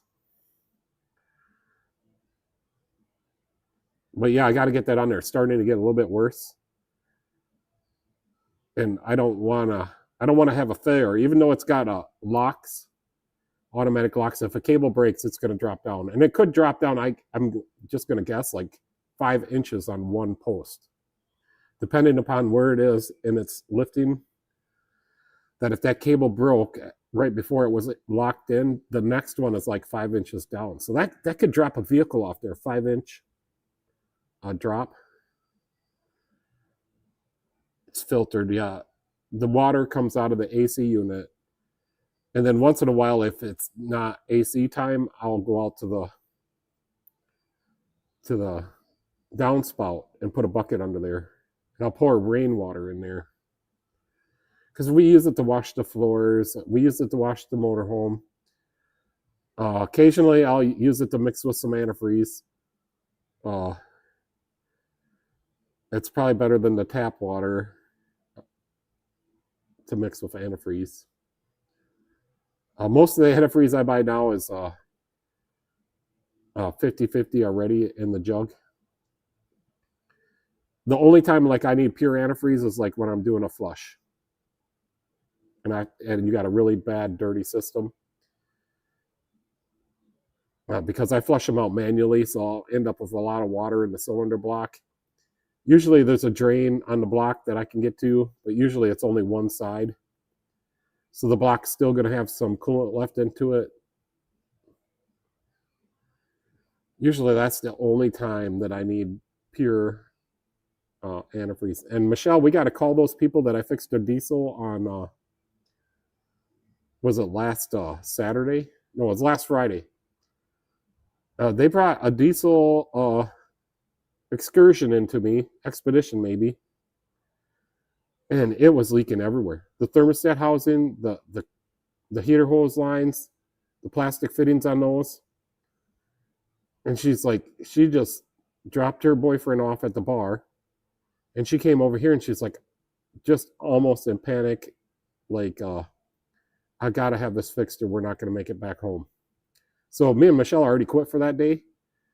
But we got Napa to make us a delivery after hour, or one of the guys was going home for the day at Napa, and we called just in time to get the parts I needed, so we could get this gal fixed. And she was so grateful that we got her diesel Expedition. Was it an Expedition or an Excursion? But it was a diesel. It was an older one. 530W. I don't know what Michelle is talking about. 530W. Let me go look and see if I can find this gal.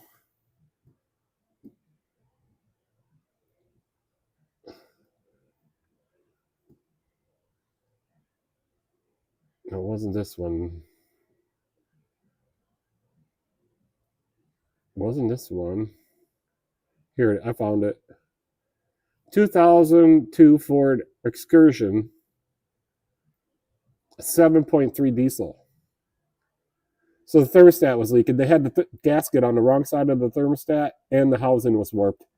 Napa, I got a new thermostat, gasket, and housing from Napa. At the end of the day, one of the drivers was driving by, so he dropped it off. And then when we got all that fixed, Michelle's like, it's still leaking. And it was coming right out of a heater hose connection. They have the plastic push connectors on a heater hose. Well, the GMs are known to leak there. And I got GM stuff on hand, but none of that was the right size. So I had to put a new piece of hose on it, and I just pushed it up over the lip and clamped it under with a clamp. But we got to call them because we did not put antifreeze back in that. And they have not called me to tell me that they were from out of town. And I didn't have enough antifreeze on hand to make that right. So we got to see if they want to make another appointment, Michelle, or if they've already done it themselves. Because I can't let that go, just having pure water in your engine. We got a couple months left to go before winter, but that would really bother me. But I put a note in her invoice and stressed it to her. Cooling system has pure water, must reschedule to exchange the coolant. So, but yeah, we did that last Friday.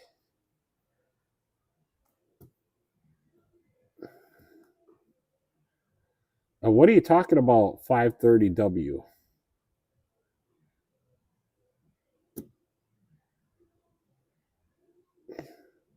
I'm just looking through the comments. Absolutely love it.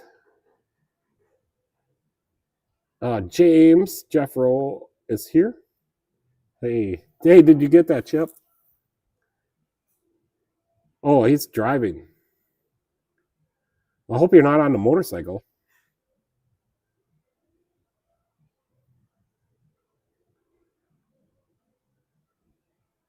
Oh, 530 watts. Yeah. Oh, so you're still running the little AC unit. Yeah, you don't need to be in here if you need to focus on the road. It's not that important.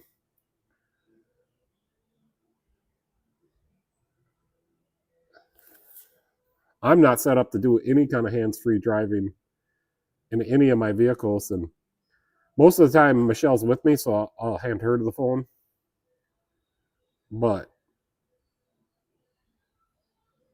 yeah, Michelle, sometimes you gotta just type it out. Watts. It's not that hard.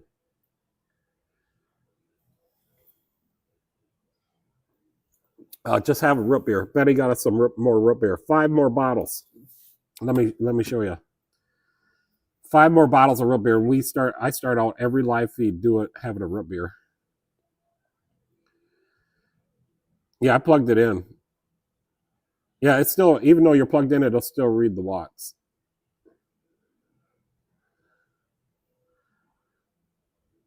It reads the watts whether you're on the batteries or plugged in.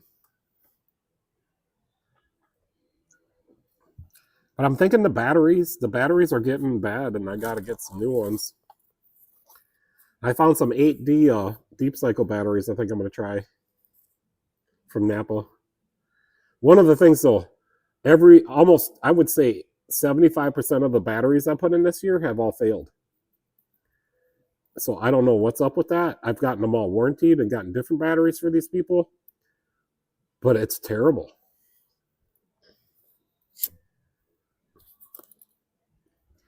So I don't know if it's the weather or they're just not making them right.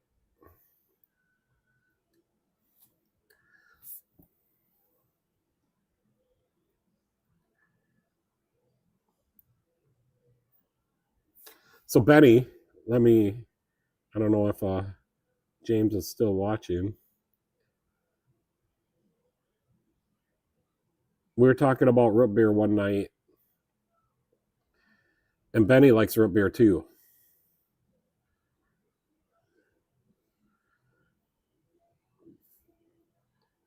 So these are Benny's cars, and he builds them all himself. 67 Nova. And that's Michelle in there. And then here's this hot rod. I fixed the AC on this 48 Chevy. I was his last stop before he was going to take it back to the AC. It's add-on, the AC add-on manufacturing company. But turns out there's a setting in there that it shuts off if the voltage is just a little bit low. So I just turned up the idle like just a few RPM, and that took care of it. The air conditioning worked fine after that.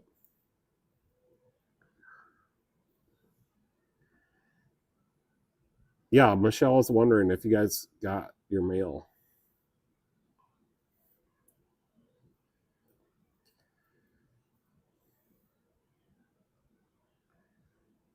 I got another customer that called me, said they were trying to change their own oil. They're using a 12-point socket on their drain plug, and they stripped it out. But they put a new filter on, and they're bringing it in, I think on Thursday. Asked me to order a new oil plug and put new oil in it. And, his ABS and track lights are on, so it probably has a bad wheel bearing.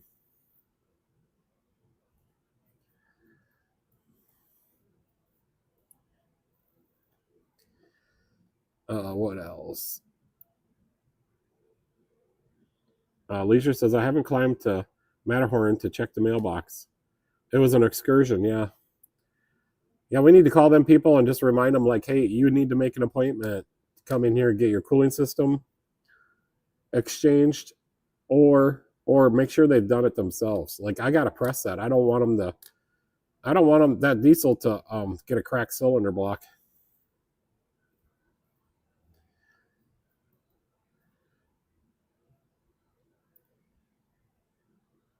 No, that's a 67 Nova. That's a 48 Chevy.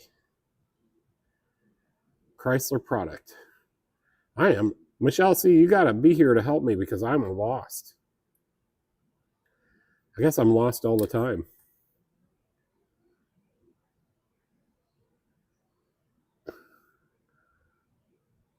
What else can I show? I put a lot of pictures on here today. I think I've gone through most of them. The guy with the 99 S10, got him fixed up today. So he was happy that was his only vehicle. And he needs it for work tomorrow, but he dropped it off today after work. So I just had a little bit of time to, he drove his lawnmower home and a little bit of time to fix that. And then he came back and Michelle was taking a shower, so he actually pressed on the brake pedal for me so I could see where it was leaking. Because I cleaned it off a brake cleaner and it was not leaking. So you have to put pressure on the brakes to make it leak. Oh, the mailman.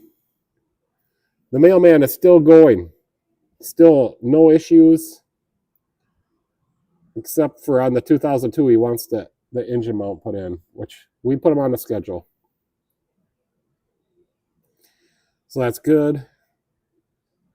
Oh no, it's a Chevy, JD. It's a Malibu, like a 2012 Chevy Malibu, and I do all the oil changes on it. But I got 6-point stuff I use because A lot of times they are slightly rounded, but it was good enough when I did it, and I don't think I would have gotten it too tight, but he probably used the wrong size and a 12 point. That's what the message said, that he used a 12 point. I get that stuff all the time. He tried to save a few bucks, changed oil himself, and he rounded off the plug. Connector hose. I think it was a heater hose by the firewall. They were just, yeah, it had water in it, so I just fixed the leaks and put water back in it. It's probably the wrong thing to do, but we were done for that day. Me and Michelle were just cleaning up the shop and ready to shut down, and on Fridays we go over to Cars Bar and we get a sandwich.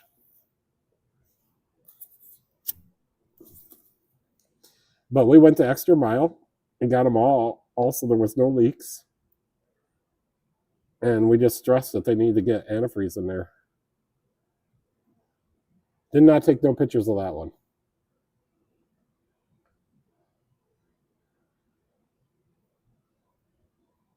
Yeah, so I'll put the motorhome one back up here. Oh yeah, here's the Kubota. So I got to put a head gasket in this or a new engine. Per diagnostic of the customer. So I got to diagnose it first. But it's got a little Kubota diesel in there, and it's overheating and spewing out water. So I got to figure that one out.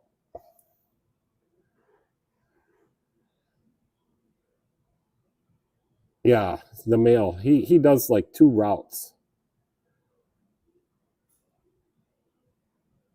But that's good news. He hasn't had to come to my shop for any repairs over the last, I don't know, what is it, Michelle, been over a month? 2 months maybe.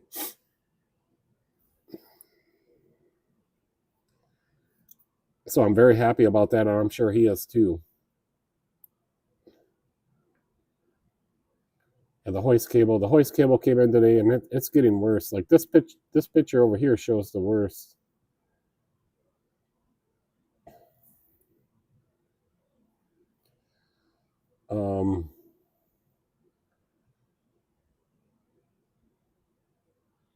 Oh yeah, the motorhome. So the motorhome has the ability to lift all the axles off the ground. So like if we're going to Florida and we have a flat tire, there's a brand new spare tire in it. But if we have a flat tire or something, I'm going to bring my impacts and the sockets, but we could just stop on the side of the road to jack her up with the leveling jacks and change the tire.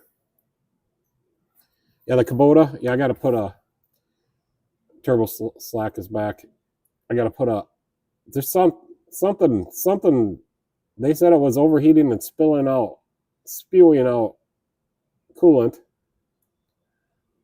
So I haven't got to it yet. Lawnmowers I do them on my spare time. So I'm just guessing that I won't get to this for a month or two, or for a month. He bought a new lawnmower for right now, but he wants to get this one going so he can either sell it or use it. Yeah, I don't really do engines on lawnmowers, but he dropped it off. I never said yes or no, but they dropped it off. He called me and told me about it. Next thing I know, it's showing up outside on a trailer. It runs. It seems to run pretty good, so maybe they misdiagnosed it. Maybe I should take a look at it. So yeah, maybe I should take a look at it. But right now, this Jeep is on my hoist. Oh, the one right behind me. This one. And I gotta get that done so I can start to use my hoist. Michelle wants to see her in her race car. We got to get some new pictures of you, Michelle.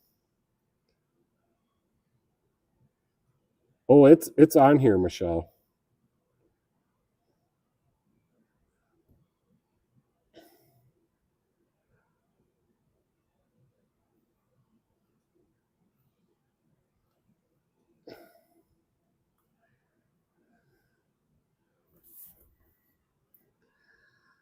Turbo Slack says, we have a Toro at work where wheel horse at work. Wheel horse in the past. Toro wheel horse.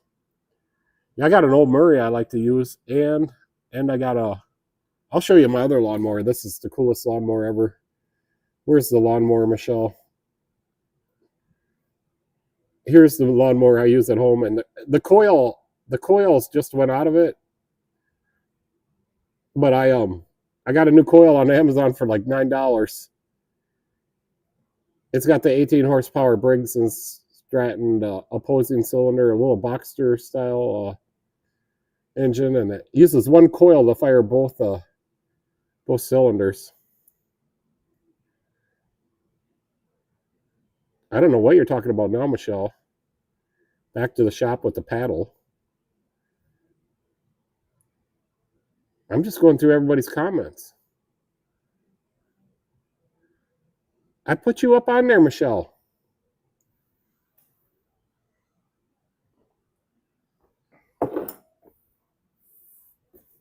How about we put the Daisy dog? There's our dog. And we just found out we've been keeping her. She likes to ride in the back of the Ranger, and we rigged up a short chain in there so she can't fall out or anything or jump out. So we found out last week that she'll sit in the back of that Ranger and she won't harass my customers. And I can't figure it out if it's because she's eye level or just because she's in the back of the Ranger.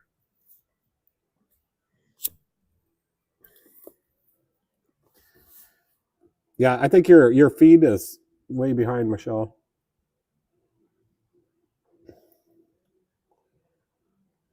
Daisy at the shop. Daisy on my lap. She was a lot smaller in this picture. Daisy taking a snooze. That's a recent picture.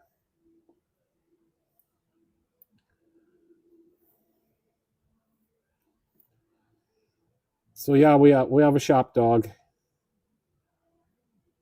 She's very interested in every car that I bring in. She has to sniff the cars. She's very wants to meet every customer that comes in. She's not like a mean dog, but she is an aggressive dog, and she likes to lick, jump up on you, give licks, and she likes to get pets and treats. All my reps have treats for her, and a lot of my customers bring in stuff too. But all the like UPS guys, they all bring her treats.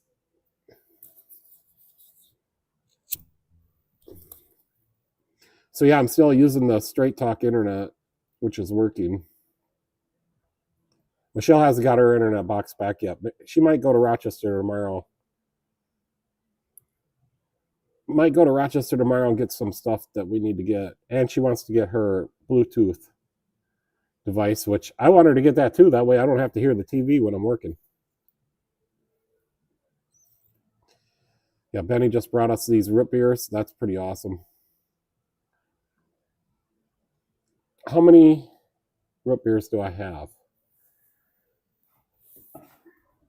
So I got the 5 that Benny brought, and then there's 7. So I have 12 different kinds of root beer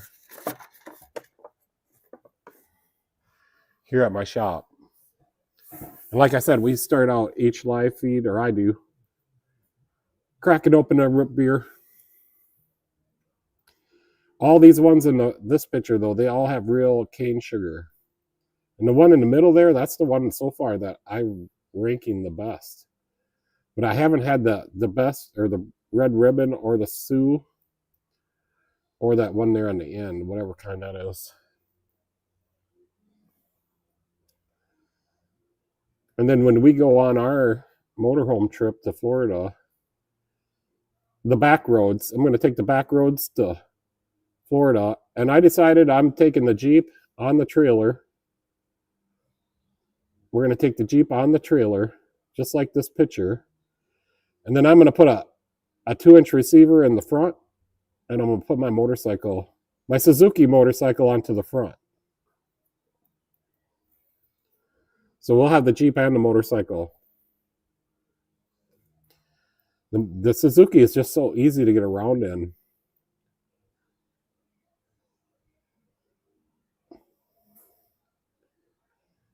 I think the Harley is just a little bit too heavy to go onto the front. And we've also decided we are selling the Harley. Let me put the Harley up here.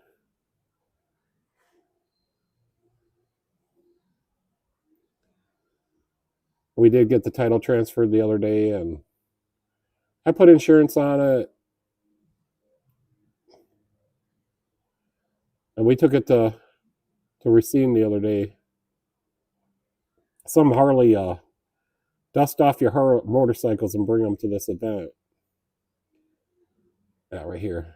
I am selling this one. It's a nice motorcycle.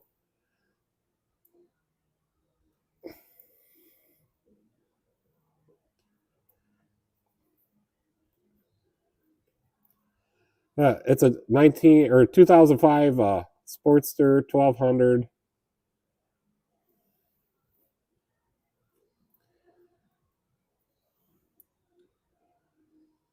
But I just think I'm not a big Harley guy. I'm always working here in the shop. I don't know why I bought it. Well, I bought it because they're going by my shop and making all the noise, so I thought I would drive by their house and make some noise. That's the real reason I bought it. I figured I couldn't lose my money. And I got it running really, really good.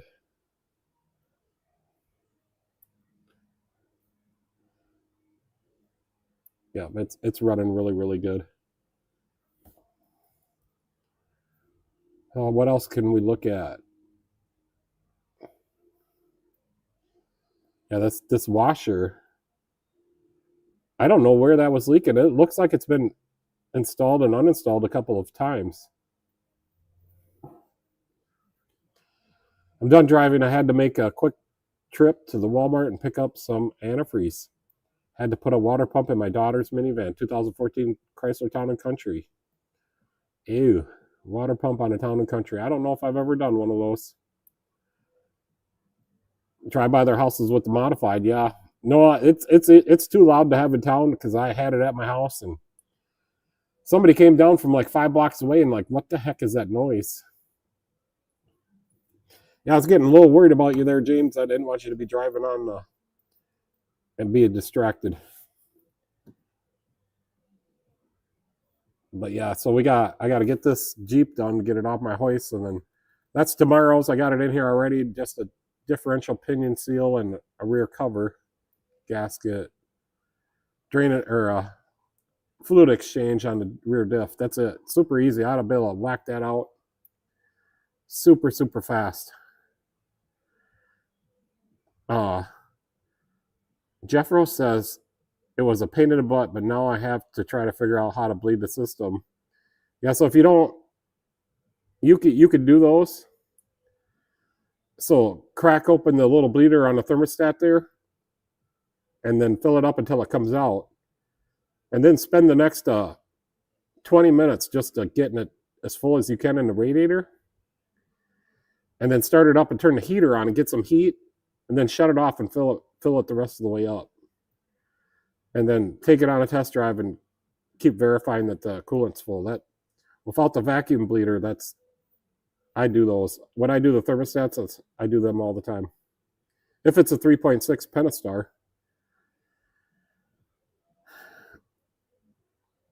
Yeah. I don't think my Comets are running behind. Michelle's must be. But yeah, I have a vacuum bleeder that I use a lot of times, and it just vacuums the whole coolant system down. And then you put the hose into the coolant, and it just sucks it right in. But I've done quite a few of those Pentastars without the vacuum bleeder. I don't know, JD probably has a different way that he could tell you. Yeah, so it's a Pentastar. Just loosen that little screw on the thermostat there, on the thermostat housing, and fill it up until it comes out of there, and then close the screw, fill it the rest of the way up, and wait like 10 minutes. Just like dribble it into the radiator until it's completely full and it's not going down anymore. Then start it up, turn the heater on hot. If it's not getting hot, rev it up just a little bit. Get that coolant flowing through the heater core. And then shut it off. Once it starts getting warm, go ahead, shut it off, and then top it off again. And you should be pretty set from there. But I will always go on a road test, wash the temperature gauge, come back here, let it cool all the way off. Make sure the radiator's full. Make sure the recovery tank has got the proper level in it. I do that regardless of whether I'm using the vacuum bleeder or just, dumping the coolant in. Can't remember if I've done a water pump. I'm just going to go to the internet and look it up.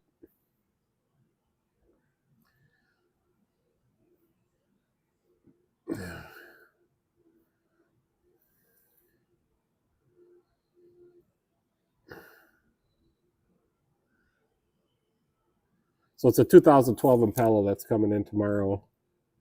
I'm just going to look this water pump up. James, that would be a good video. Did you do a video on it?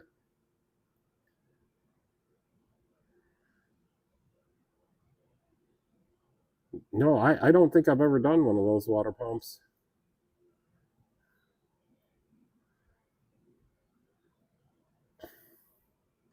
Not that I can remember.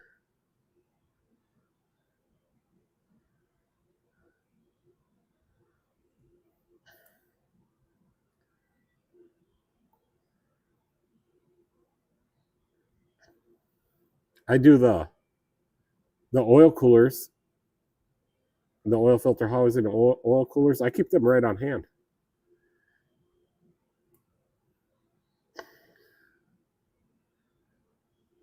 Yes and no.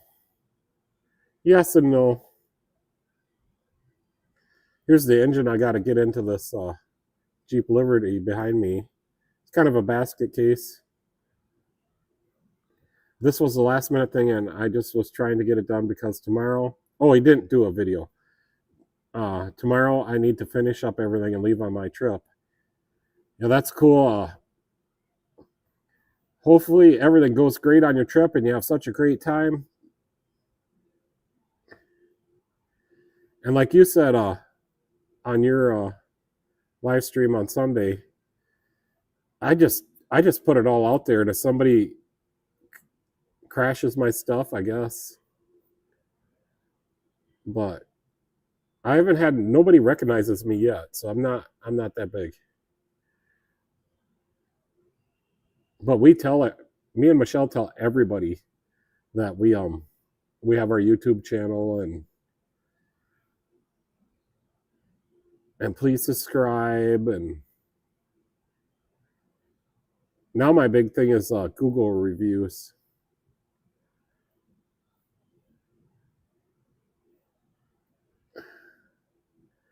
It just seems like the amount of customers I have that come here, especially first-time customers, that I get them back on the road and everything went perfectly. I don't get very many Google reviews. It says I got good interaction, and a lot of people call me because they say they found my shop on Google, but just not very many reviews. I don't know if that's just not a big thing.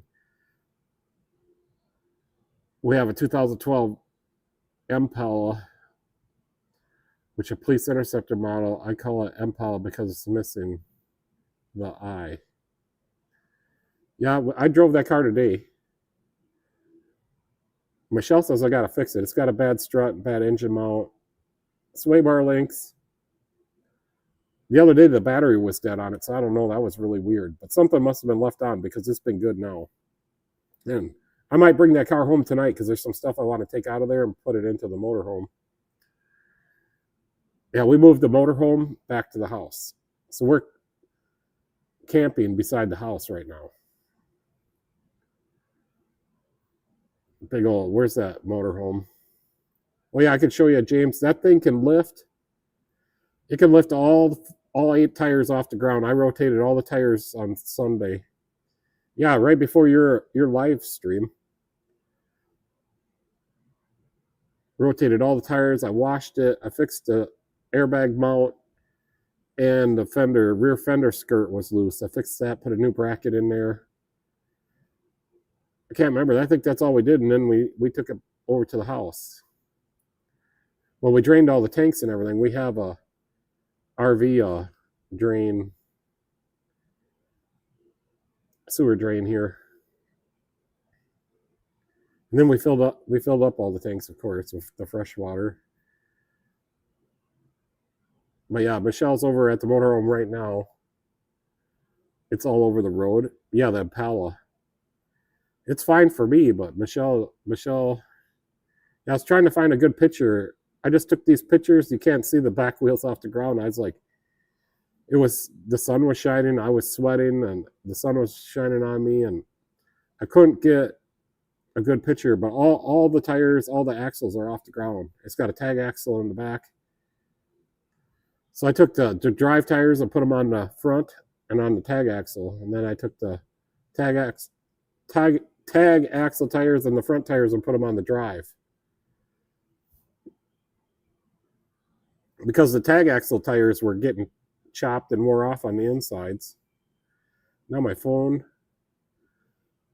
cam quit on me. Well, what do I got to do now? Let's see if I can figure this out. And it was quitting on me earlier today when I was getting set up. Oh, it's because I'm not on the cam. All right, there it goes. Oh, it detects whether my camera is on the computer or not, and it shut off. But now it's good. So yeah, we're going to go to Florida in October. I'm going to try to drive down all the back roads. Stop and get some root beer along the way. And you said you might be some bike week going on out there or something in October. So maybe we'll catch up because I want to head like towards Daytona area.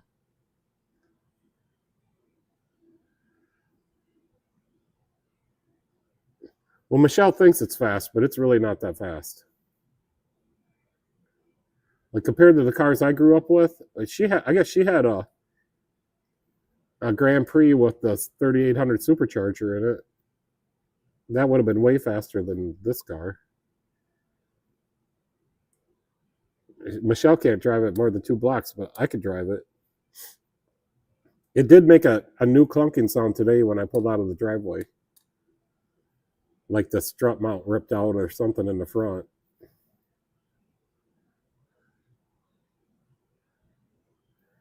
There's Michelle's uncle's Roadrunner.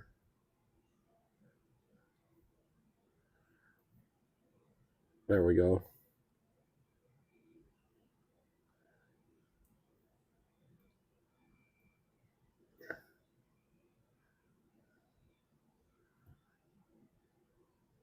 And the Katul hoist cable is here. They warranted it. Can't wait to... I think we're going to do a video. If Michelle will help me with the video, we'll do it on the live feed on Thursday. I'll work, and then she can run the comments and the camera. What do you think, Michelle? You want to help me do the hoist install the hoist cable on the live feed on Thursday?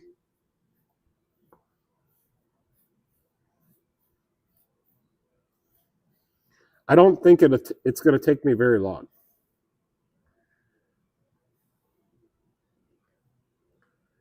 And that's if we do not have any vehicles that have to stay overnight. Whoops. So what do you think, Michelle? Is that a good idea? You'll help me do the live feed on Thursday, and then we can put the hoist cable on? And we can give a shout out to Katul for warrantying it after 2 years. 1,700 lifts on the Katul. Right now, there's 1,700 lifts. So the cable lift for 1,700 up and downs. So 2 years I've had that 1700 up and downs. Well, it's like 1703. I got a little push button counter on it. So every time I lift up, I just press the button. Yeah, she had a 99 Grand Prix GTP. But she bought it brand new. Ordered the gold package fully loaded, had 39 miles on it from driving up from the train to the dealership when I picked it up. Also, Michelle says, I did not get that one. Michelle says that we could do that. So that'd be cool. I get to work a little bit, and you guys get to watch a live stream. So I think that's a good plan. You could do it. You did it today pretty good. You get distracted just like I do and don't get the comments. You got behind on your comments today. But she was just here to, Benny wanted us to try the root beer. I still have a little bit. So Benny wants us to try these root beers and rank them. And this one has to be the worst for me. Michelle said she likes it. Kutztown root beer. Let's see if I can figure out where that's from. Oh man, that's some small print.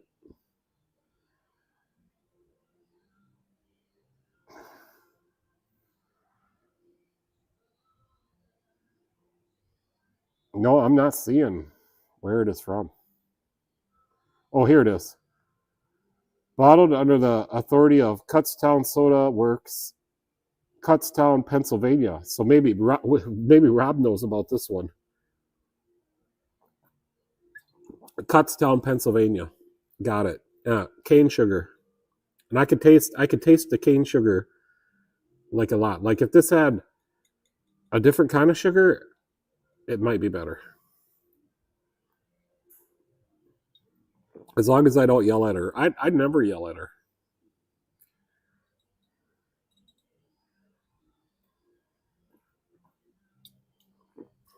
Nope, I don't yell at Michelle. She'll say different, but I don't. She yells at me, I'll tell you that.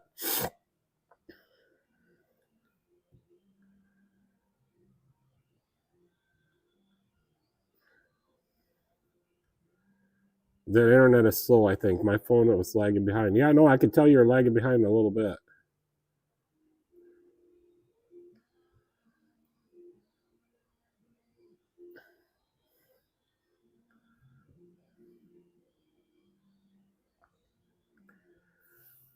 Yep, so I'll be able to whip this one out. I guess I got an Equinox outside. I don't know what year, but they towed it in and it just needs a CV boot or something. I'll put the whole axle in there. So I got an Equinox outside I got to do after this truck. And then I guess I'm on to side jobs. But somebody will come in because I never get to work on my side jobs. Like this Jeep, I got to get that done. I got to focus on this. So I got to do the compression test on this tomorrow. I'm going to plan on that. Or not a real one, but I'm going to turn it. Maybe I'll have to take all the spark plugs out, stick a compression gauge in there and see if it's got compression. And I got to turn it over by hand because it's not in the right condition to put a starter in there. Let me see, because yeah, it's not bolted completely up to the transmission. Yeah, right here. No bolts in there. It's not sitting into the motor mount pockets right.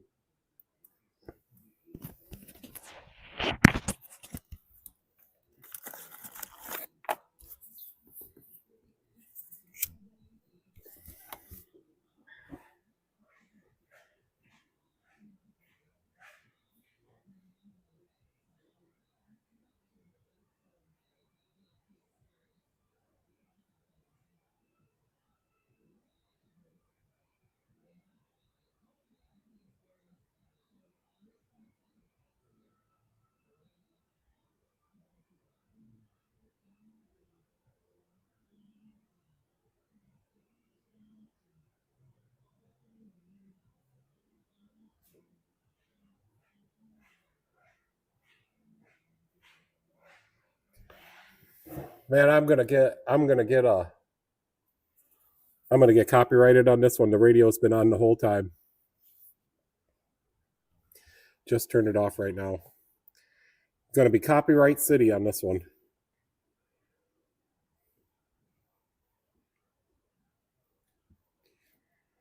Oh boy.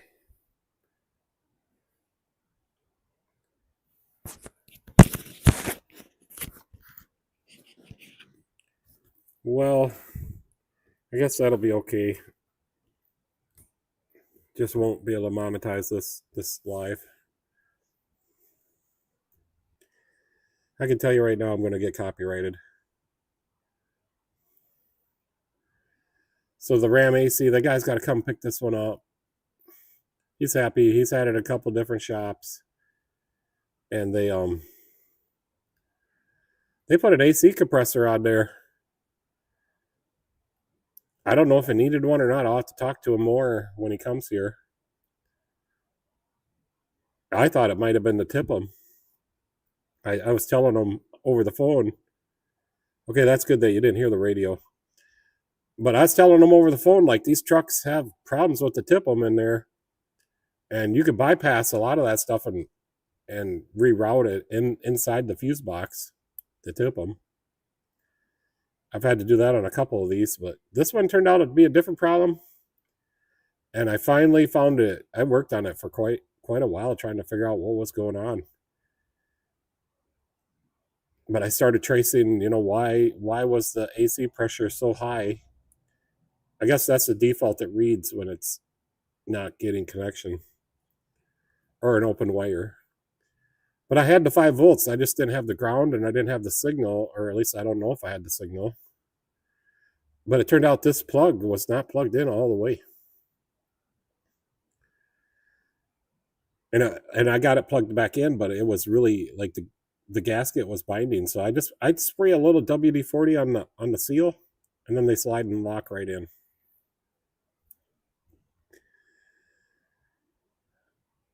All right, hopefully Google or YouTube AI doesn't hear it either. Big excavator I worked on at the landfill.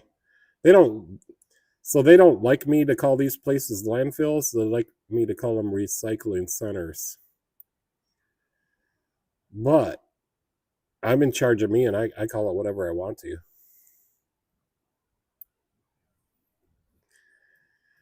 Depends if I go work up in the cities. The guy that I work for asked me to call a recycling center. But it's truly they're not recycling centers. They are landfills, and they are growing bigger and bigger every day. It smells horrible.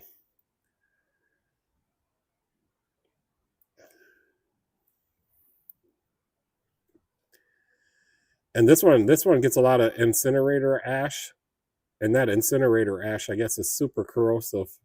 So I'm always here every month or so doing something to this thing. Leisure says he calls it a dump. Yep, you can take your stuff here and dump it here too. They will accept the general public. Tip them, totally integrated piece of shit module. Totally integrated power module. Some TIPMs have to be I think they all have to be programmed. If the actual name of it is a TIPM. I think so. JD would know. And then Michelle's hearing device, and she's going to maybe go to Rochester tomorrow to get that one on top there. And that will Bluetooth her little black oval thing there to the TV or to the... Yeah, how's that going to work in the Jeep, Michelle? They never said it was a big box like that, or at least I didn't know that. eTorx Plus, I took a picture of that, put it on the live stream. That's the exhaust flange nut on that 2021 Lincoln Aviator.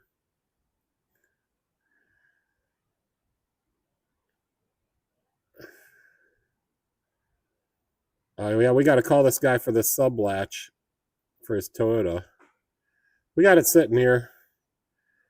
And for some reason, I ordered a used one. I thought I was ordering a new one.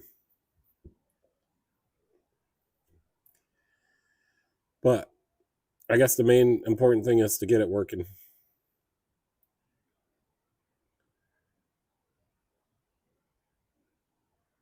Yes, it's for this vehicle that has cracked catalytic converter, and they warranted that under the emission warranty. No, this is a different vehicle. Sorry, I don't know what I'm talking about. I won one on yours. I won one on yours, Leisure. Don't know what that means. My oil prices have still stayed the same. As far as Napa, I guess I haven't checked these other guys. I don't buy this other oil. I don't buy STP. I don't buy Parts Master. I don't buy O'Reilly's. Oh yeah, that was on my thing for today. I heard that O'Reilly's bought Napa.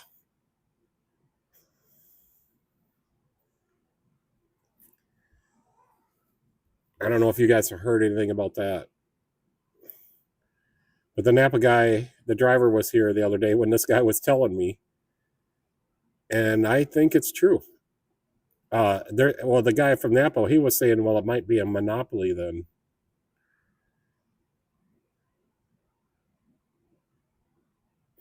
Yeah, how is that, Michelle? How is that going to work when you're driving the Jeep? Or is it not made for driving?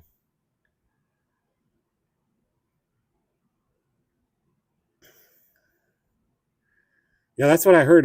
O'Reilly's is trying to buy Napa. I guess I should say trying to buy Napa.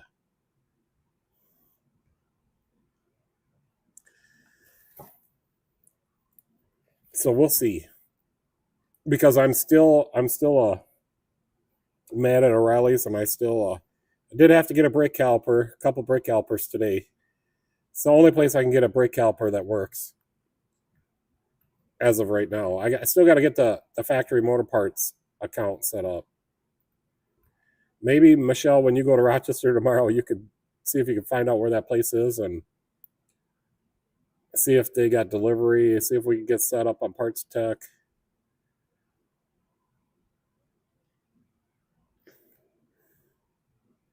So Michelle talked to this gal with the little Chevy Aveo. So she's had this car for a few weeks now, and she brought it to me because the clutch wasn't working. And she drove it straight from the other shop to her house. Sat at our house for a while. We towed it here, and I'm like, well, it's got new parts on it. There's the slave. So I just flushed out all the old fluid because it was milky colored or greenish milky colored. Got all fresh fluid in there, and then I bled it out, and it's been working. And she is so happy because I don't think it cost her very much at all. Yes, it draws its fluid from the brake master cylinder. That's the master cylinder for the clutch right there. But I did tell her she needs quite a bit of other stuff on that car.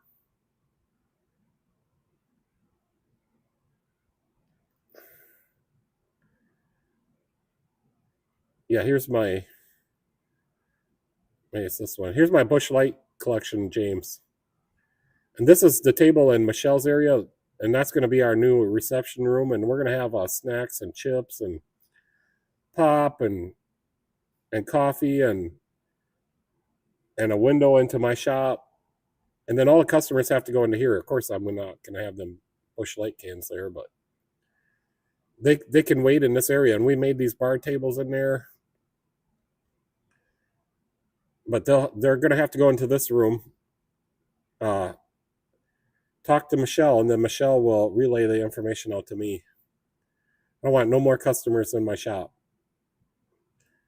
They sit around in here and they take way too much of my time. And then a couple of them will investigate how I'm fixing their car. All right, James, thanks for coming on. He says, "Good night, everyone. I'm going to have to finish this car tomorrow. It's way past my bedtime. Also, you got to bleed it out tomorrow, yo." Well, nice having you on here. Hope you get that done, and hope you have the rest of the week is good. And I'll see you. I'll see you on well, maybe not, because you're going to be going on your trip. So it depends if you're able to do your live feed or not. I think that's what we were talking about. Yeah, that's weird. If you don't get it, let me know, and we'll send you another one. And Michelle says, "I'm really glad there's a tether on my device. It's just randomly fell off and I couldn't hear, but it was still tethered to my hair." Yeah, they got a little tether. Michelle's zip tie holder still working. Michelle, you got to make some more of these. I want another one, and then we could give one to Gavin, and we could give one to my brother. Both my brothers could probably use one of these. And I got some more windshield wiper packaging. All right, you have a good night and good rest of the week, James.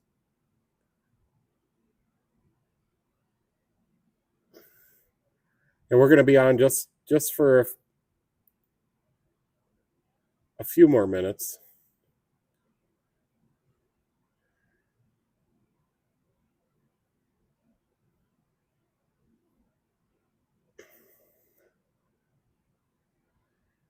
Yeah, I don't know why they haven't showed up. Did Leisure get hit? Well, Leisure said he didn't check. And JD, he probably fell asleep. He's in Nova Scotia. So he's 2 hours ahead of us. So it's 12:26 in Nova Scotia. I'm assuming that JD will get his for sure. And Rob, I don't know what happened to Rob.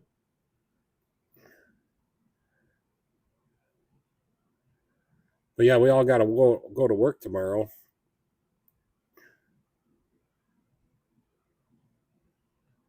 Nova Scotia, Canada.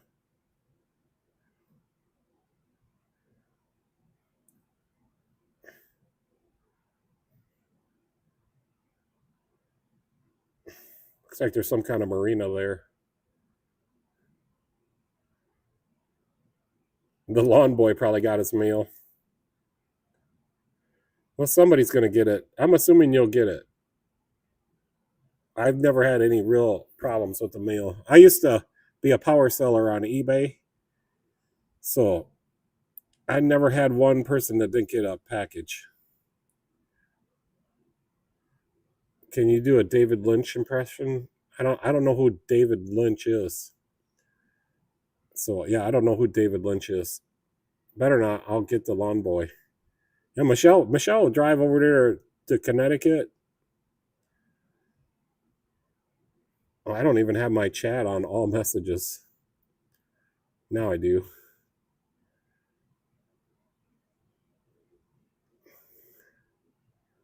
Yeah, I probably missed some messages or some chat.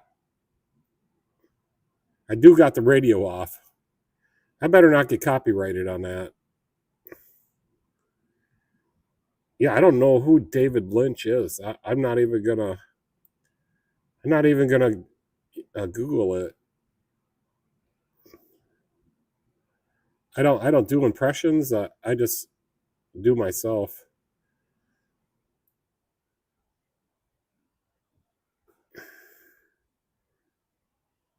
Michael Boyle, sir, said hi. Hello.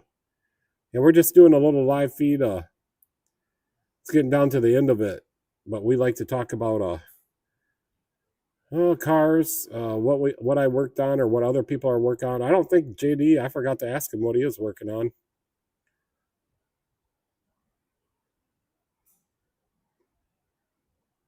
Yeah, hopefully, YouTube doesn't either, because I will for sure get copyrighted on that.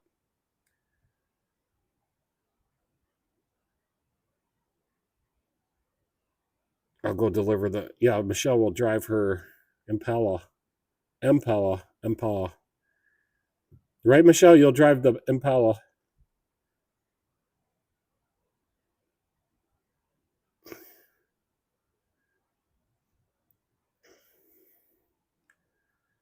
Maybe she'll drive the Jeep.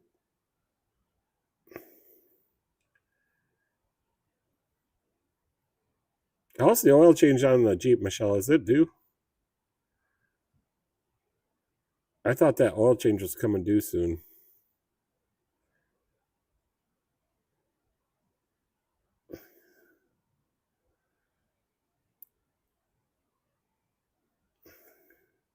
Yeah, I just ain't been feeling good the last couple days.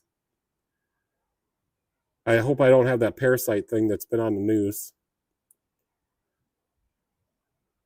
My stomach or my bladder is just a little bit sore.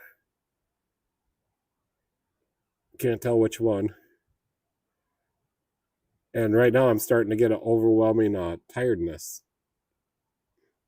It's probably because I had a couple root beers and there's no caffeine.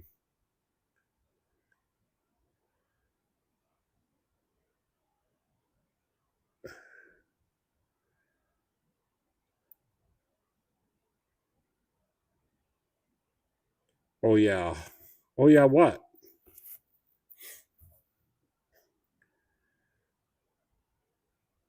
In the mornings when I get up, man, I'm really, really sore. And I don't feel sick at all. It's just really sore. But I've been dealing with it. It wasn't better this morning, so hopefully it'll be better tomorrow morning because I do feel a little bit better throughout the day today. I have the mail delivered properly and on time. It's pretty close. You know who would be riding the porcelain bus? Yeah, there's some kind of parasite thing going on. I don't have any explosive diarrhea though.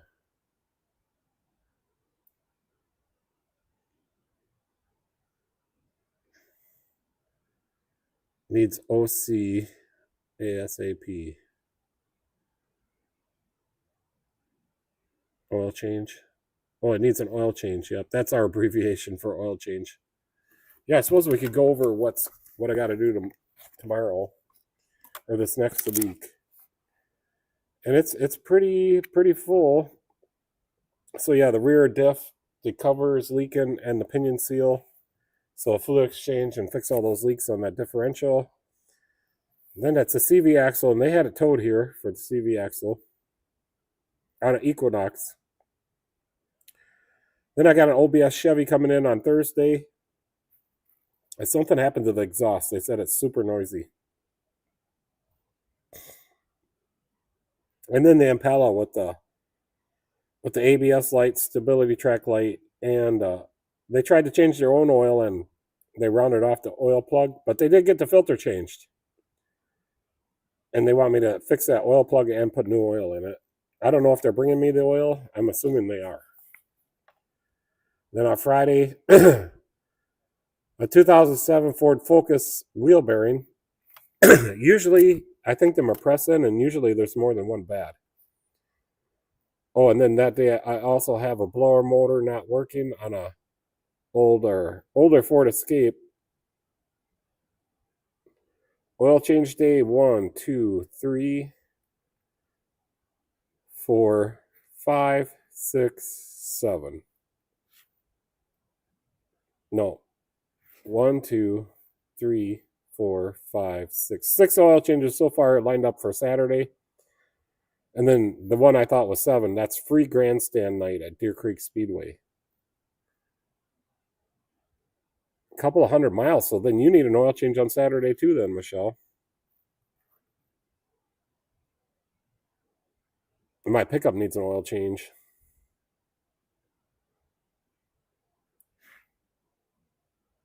So then that's a busy Saturday again for oil changes. Well, the week after, I got a Toolcat coming in for a CV boot. I can't even read this writing.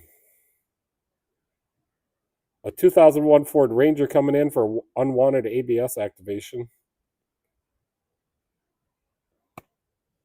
A Ford Escape brake booster coming in. Oh, we got the mailman scheduled on Friday for the engine mount on his 2002 CRV.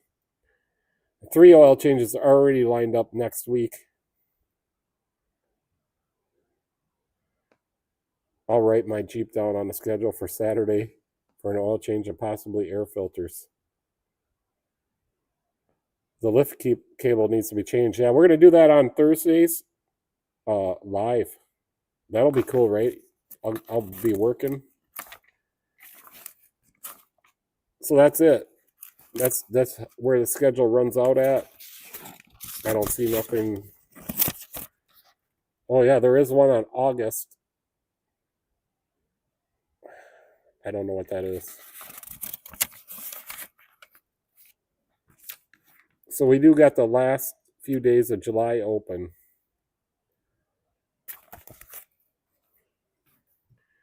Yeah, I paid my sales tax yesterday, late afternoon, and I checked my account today. I think I put some checks in, or online deposits, and they already got my money for the sales tax out of my account. So less than 24 hours, they already took it. Or maybe it's right at 24 hours. But I just noticed that they got their sales tax. No more on this Saturday. Free admission for the race that day. Could do it on Sunday. I thought we didn't work on Sundays, Michelle. Well, we can work on the Jeep. We got to get started on this. On the reception room. Am I too close to you guys? Yeah, I want to get this reception room up and running. I'm trying to find if we just get the reception room up and running, we can run the RE in there, and no wonder they call it Swift. Yeah, they're swift at taking my money. That's for sure.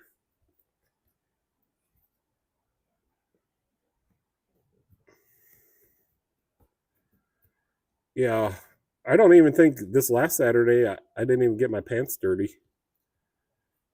It went pretty smooth. I got Michelle up at 10. She's supposed to help me all day on Saturdays for oil changes. We're just supposed to roll oil changes in and out of the shop just as fast as we can, and do a good job. I check all the filters and the fluid levels, fill up the washer fluid. I still don't take them all on a test drive though. I probably should.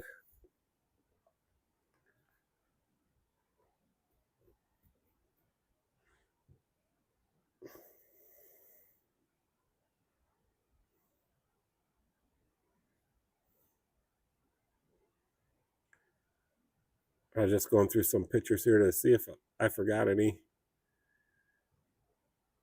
I don't think so. I think we went through every single picture that we put on here.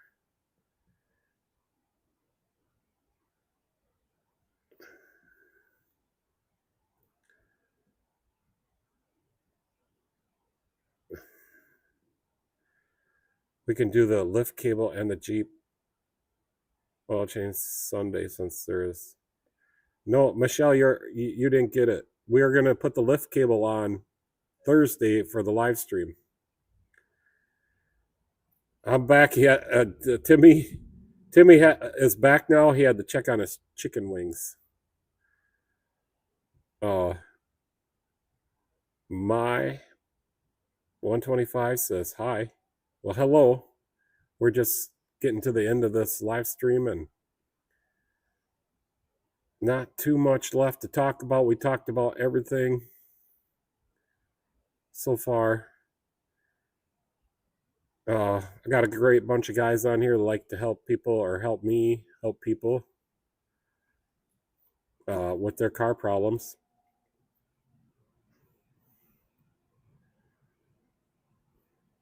Once in a while, we get to help somebody out. So, how warm is it at the motorhome right now, Michelle?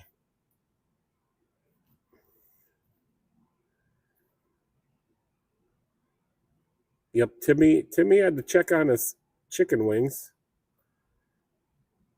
I cannot eat chicken on the bone. I like chicken, but not when it's on the bone. Timmy says, I cooked 29-piece chicken wings. Oh, well, thank you, M.Y. I don't know.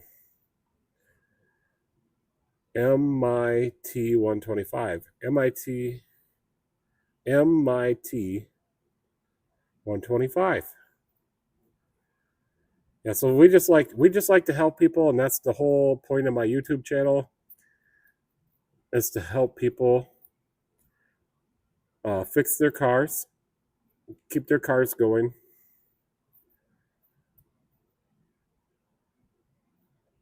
So that's what we do here. Michelle, you need to put him back in racing, my friend.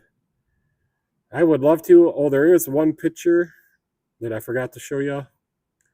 So there's the skid plate on my engine in my modified Timmy. But there's one more picture on here. Here's when we were putting the engine in the shop.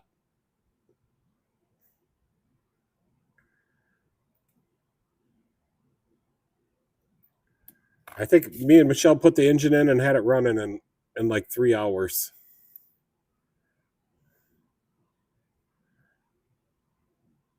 So I just had lifted it in there, obviously, and the lifting plate is on the intake, and no fuel lines connected yet. Oh, I did get the power steering on there. Yeah, there's my Grand Am 2.3 power steering pump. Straight off the quad 4, straight onto the modified. That is a good little pump setup I got to run on there. I got the 327 water pump pulley.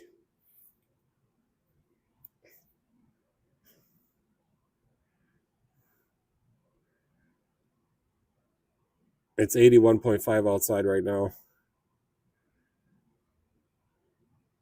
3 hour, how do you do it in 3 hours? Well, I can change that engine at the track, Timmy. I got a buddy of mine that changed 3 engines in one night.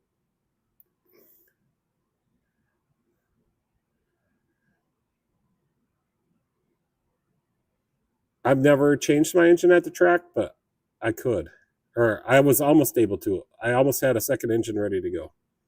Probably shouldn't say that, but we'd bring her back home and change engines. I think I could go in and out.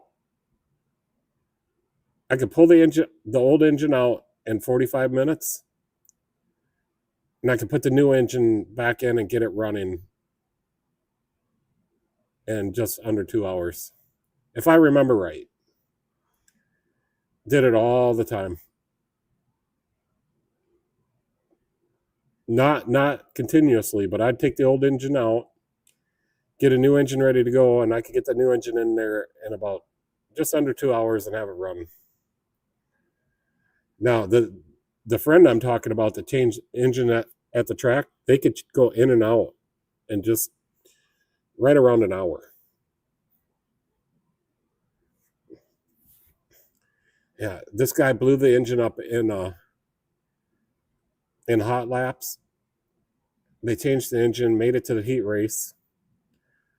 Blew the engine in the heat race, and then he had to run a consi. And that engine made it through the consi, but something was wrong with it. So then they changed the engine for the feature. I think that's how that went. And they were pitted kind of kitty corner to me, so I got to watch the whole thing. And they had like 4 guys.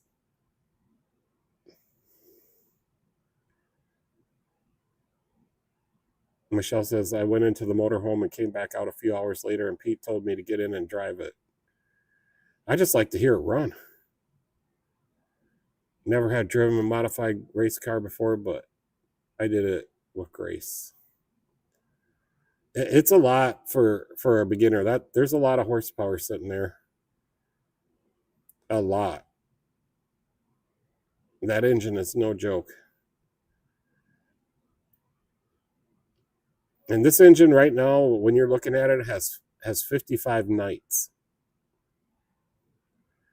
For some reason, I kept track of how many nights that engine has. But that's not saying I didn't take the oil pan off every night. Valve covers came off before the races. Usually I would say 25 of those nights, I took the valve covers off and set the valve lash. I did check the valve lash before I started it up this time in this picture, and she was right on. I run 26,000 straight across the board. Solid lifters, roller lifters, roller rockers, everything's roller cam. I run 26 intake, 26 exhaust, cold.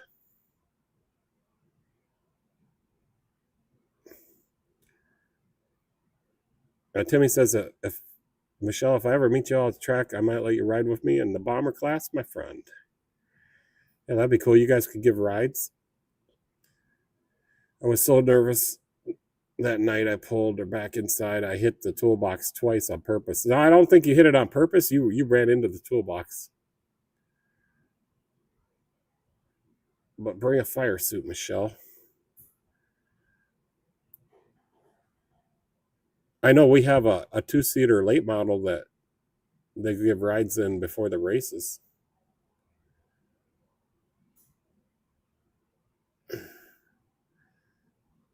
Yeah, I'm not sure. We used to have a 2-man cruiser class. One person steered and the other person was on the gas and the brakes. I would never want to do that.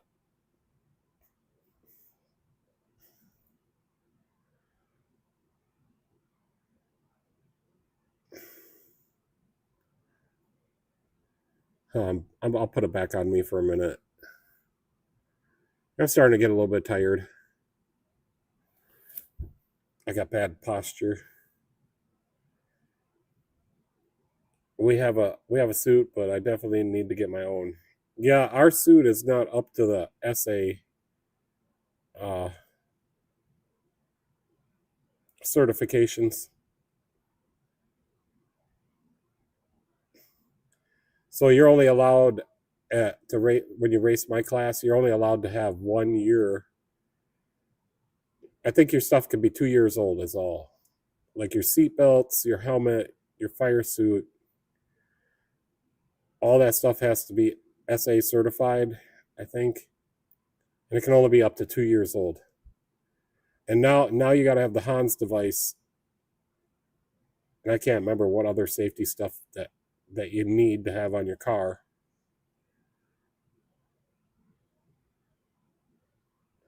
Yeah, she didn't do no damage. I think she might have ran over my foot a little bit too. Timmy says the bomber class is now cruisers class. No. Yeah, I took a picture of my engine. Oh yeah, that's in this one. There's my skid plate. I'm so proud of that skid plate. And then there's I do run a Fram filter on my race car, okay? So that's an HP4. That has some really good flow. That filter has very good flow characteristics.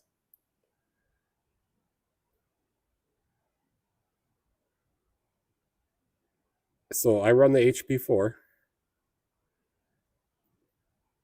I run flow over restriction, over filtering.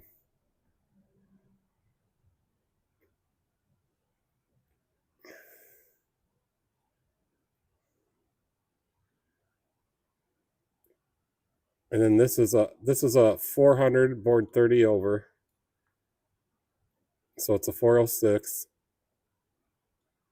It's got a scat forged steel crankshaft, a scat I-beam rods.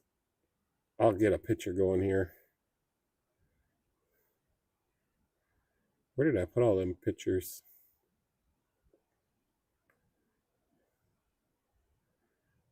They're right here. So this is the inside of that engine. SRP pistons. There's a couple other pictures here. Oh yeah, my oil screen would always break off. So I welded everything. And that's how it is right now. I welded it to the pump. I welded the bolts so they couldn't come loose. It's just an M55 HV. And this oil pump, it has to be for solid mount engine. If you do not have the M55 for the solid mount engine, it will break off. I had it happen. So did all the guys.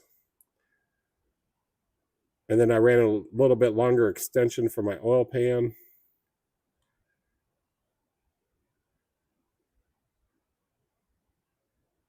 Looks like I got a plug in the oil bypass over there. This engine looks like it might have might have been running not too long ago because there's oil on the crankshaft there. And there's another picture over here. Oh, here's the whole thing.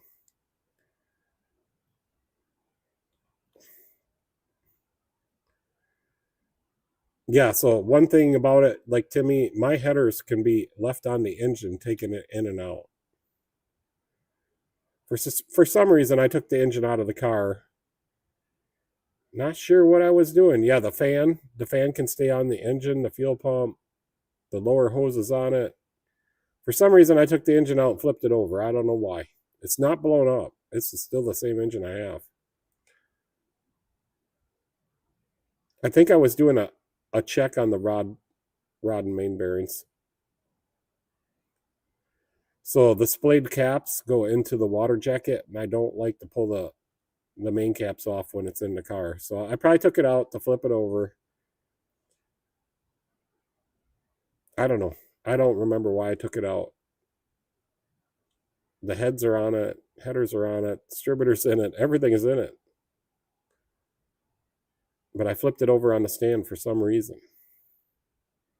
It may come to me why I did this, but I don't remember. Okay. No, because when I took the engine out for storage, I never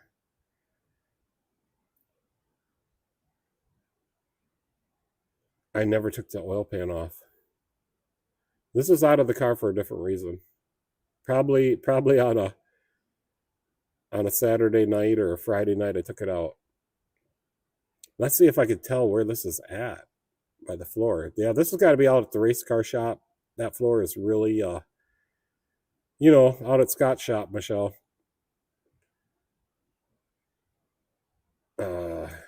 We actually need to get the modified off the hoist at the house, bring it back to the shop. Yeah, because it's got E85 in it. It's been sitting in there for, I don't know, months now, 6 months or more. Well, that E85 is still corrosive. We need to make sure that the carburetor, the fuel pump, and the fuel filter are still okay.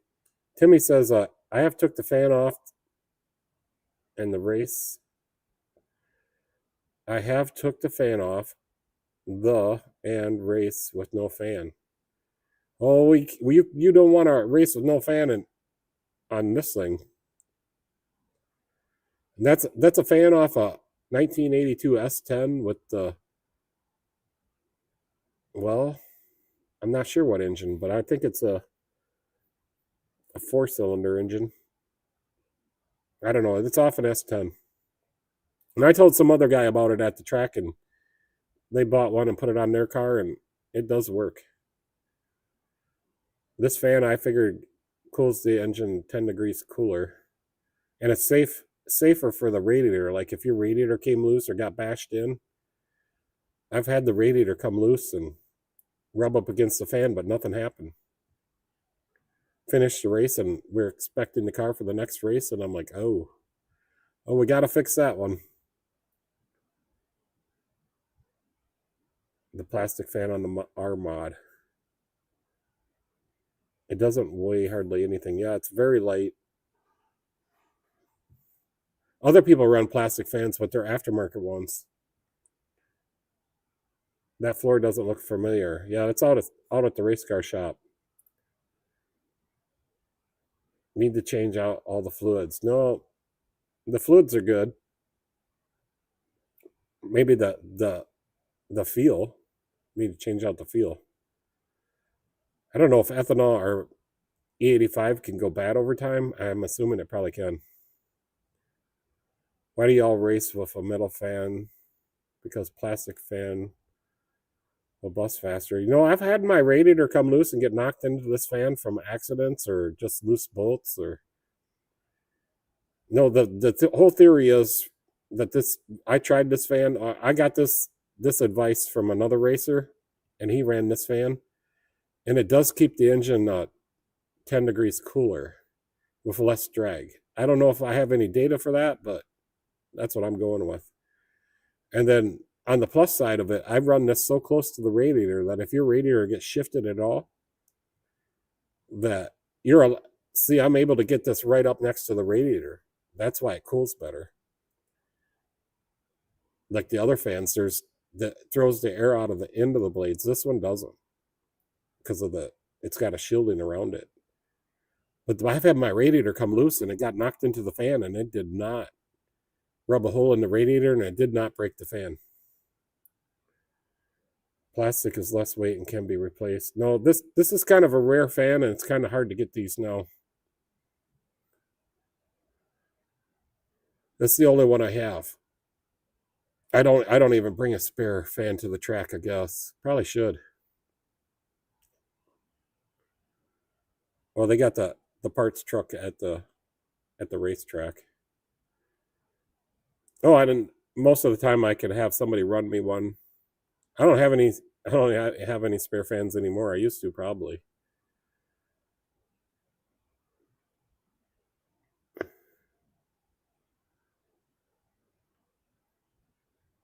MSD. I got MSD spark wires on there. No, maybe they're Taylor. They're either Taylor or MSD. I don't know. Damn good set of wires, though.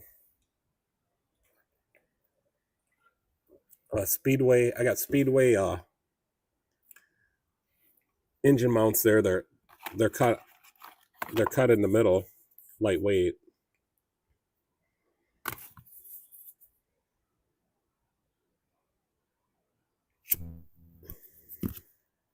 So if you get a fan like that and you go through tech, you get busted in street stock. Well, that should work for a street stock, because that came stock. That's a stock GM fan.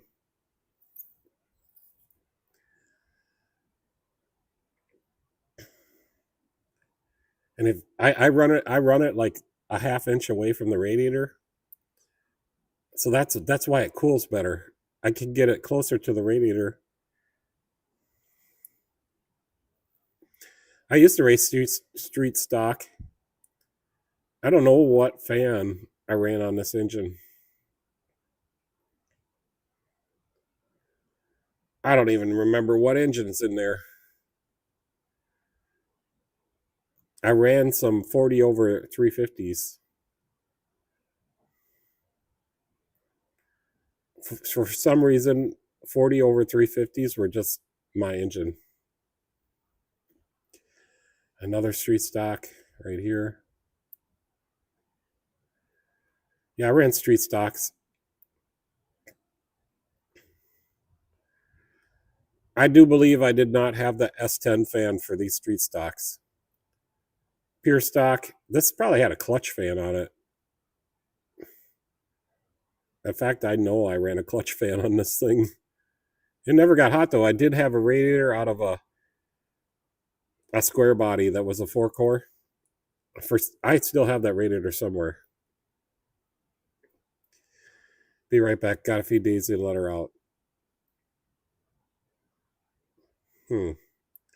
So in Louisiana, you got to run a stock fan or an aftermarket. I don't get it. I don't think we have any rules for a fan. I can run electric fans on the modified. I don't have to run a fan. But then if you run electric fans, you got to run an alternator, and I didn't want to do that. So yeah, if you I can run a full electric water pump, full electric fan. Oh, there's a couple guys that do that, but then they run a alternator. And an alternator, I mean, probably has its benefits and it probably has its weak points. So we just charge our battery up before we go racing, and I run an HEI distributor, so it doesn't take any juice, and then my gauges are all glow in the dark. So all my battery does when I'm racing is power the distributor. And there's a lot of nights that I didn't recharge it. You got the one metal fans down here in Louisiana, so it's got to be all metal fan. Okay. Yeah, on my street stocks, that's what I would do, because I didn't have the S10 fans, but you got I got some bladed factory fans that were all metal. Don't have any pictures of those.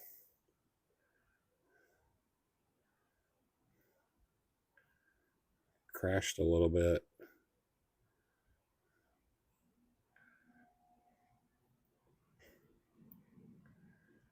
Here's what my car looked like before I bought it. This is when I bought it. This is right when I bought it, and I started changing it all to my car. No engine, no transmission, no third member. It was an automatic car too. It was a Power Glide, so I had to put the clutch pedal and everything in it.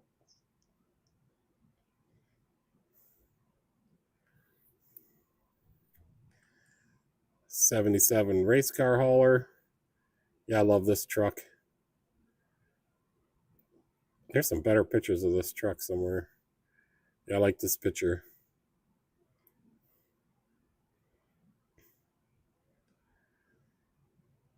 Did a lot of work to that truck.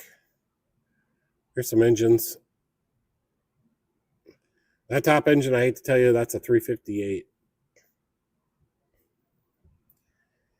Dirt track racing organizations require its car to run metal fans like steel or aluminum instead of plastic or flex fans, primarily for safety and durability.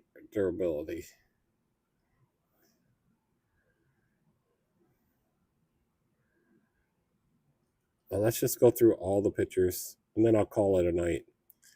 There's where we were at Indianapolis Motor Speedway last year.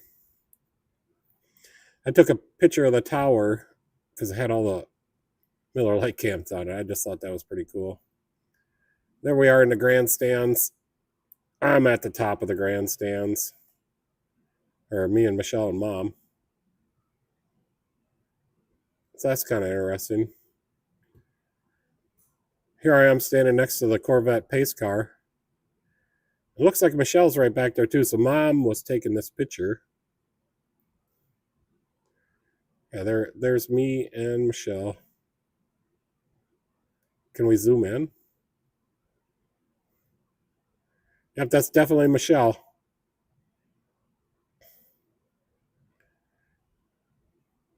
And that's definitely me. Oh, the can holder we built for the RV. Still working, still hasn't broken.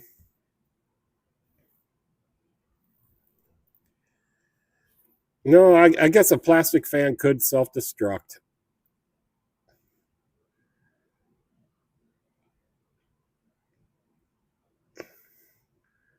Flags on top of the pagoda. My thermostat I made for my house, which I still use. And it's set at 55 degrees. My charge controller I built for a wind turbine. And I made that circuit board.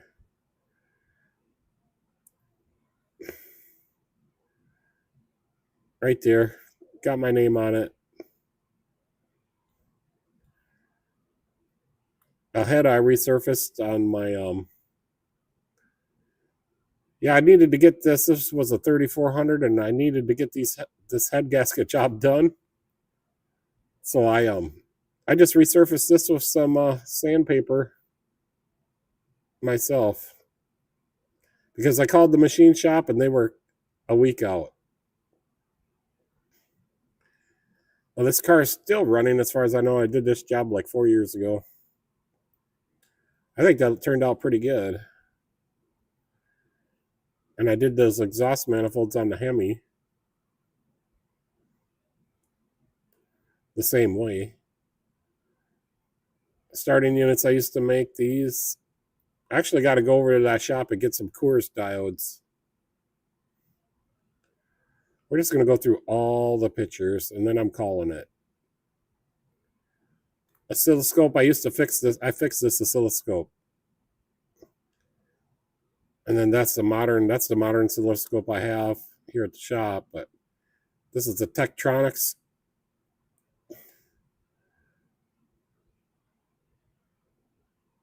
Yep, I think this is the one I used at work, and it broke down, and I had to fix it.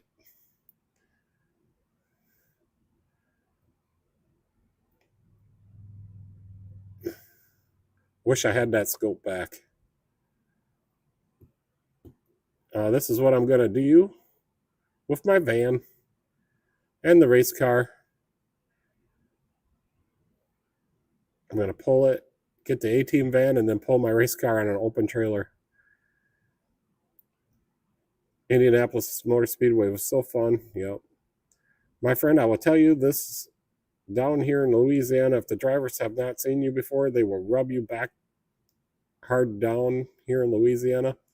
Well, Timmy, I'm used to that, and I built my car really tough. So if I'd hit the wall or hit somebody and get a broken part on my car, I would make it tougher for the next time.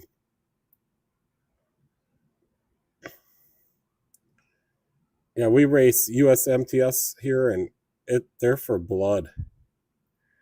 There's my lawnmower. There we're camping out at my brother's place. A race car test facility. I took a picture by the silo. Camping in Illinois. There's the car trailer, the motorhome, and there's the Jeep. This guy was awesome. $25 a night. RV ready with the Jeep. There's my solar panel I have at my house that heats my my water for 6 months out of the year.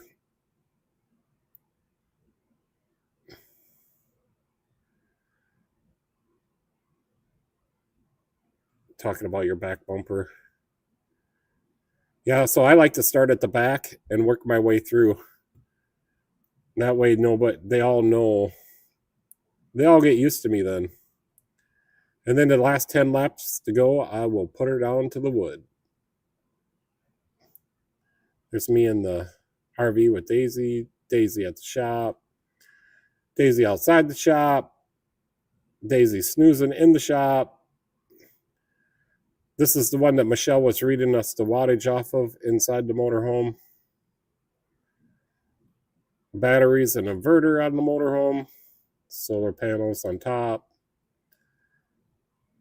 Charge controller screen. So the charge controller, that's taking the power from the solar panels and putting it into the batteries. There's what it looks like on the outside. There's our little weather station inside and the battery voltage gauge up there in the corner. Here's the solar bike I built, a little electric bike. Those are solar panels from a Subaru. Michelle driving the motorhome. Michelle was driving the modified when we put the engine in it on that other picture I was showing you. The guy's shop I worked in up north, huge shop. I was working on that Komatsu. I put the gen set on there. I'm standing on the back of that Komatsu right now. He's got a combine back there, pickups, some kind of tractor there.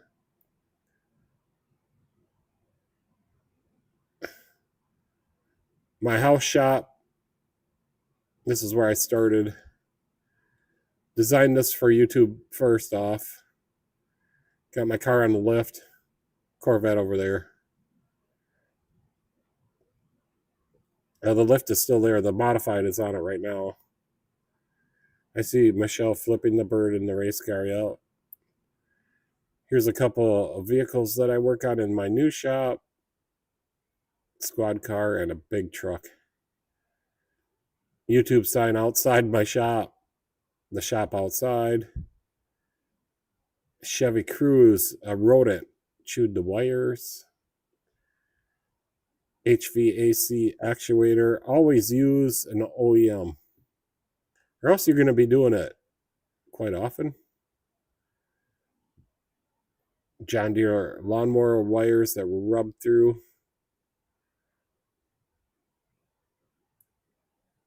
Corvette decal. I made enough of these decals to pay for this Corvette. That's at Walmart. Oh, this is my Grand Am that I love. Wish I could have it back.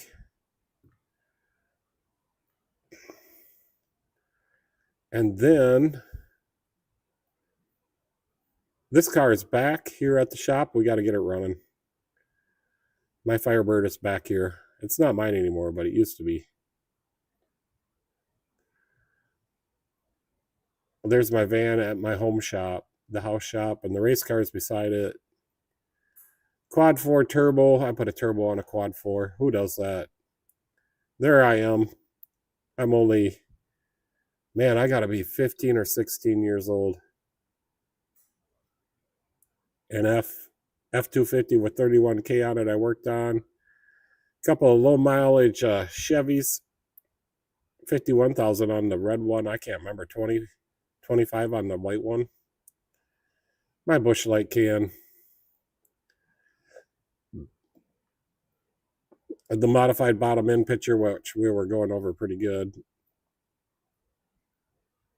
Pulling the mailman's subframe stuff out, or unibody stuff, I guess. Radiator support with the Ranger and the winch. A zip tie holder. This is a bigger picture of Michelle's zip tie holder that she made me. That's so nice. Thanks, Michelle. The squad car I always fix. Police. Don't get pulled over by the police. State patrol car I fixed. The mailman CRV. A dirty cabin air filter. The Napa oil filter rep came into my shop and showed me the differences. My oil change sticker that we use here. Some Hyper Tough tools. These are not very good tools.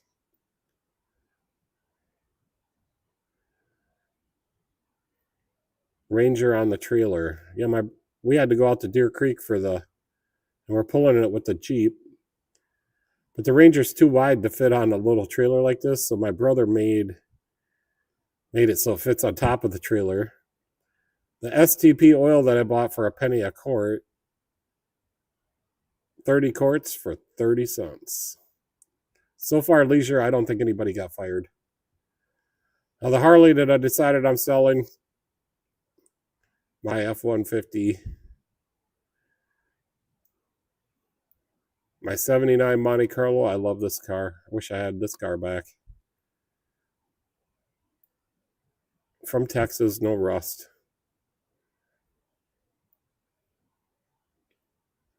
My 97 Grand Am. These wheels went onto the Ranger.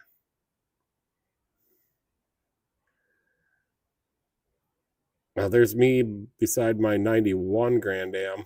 This is the one I put the turbo on, by the way. Oh yeah, the picture was so expanded because there's my brother's race car and there's my race car, and the Chevy van is out there.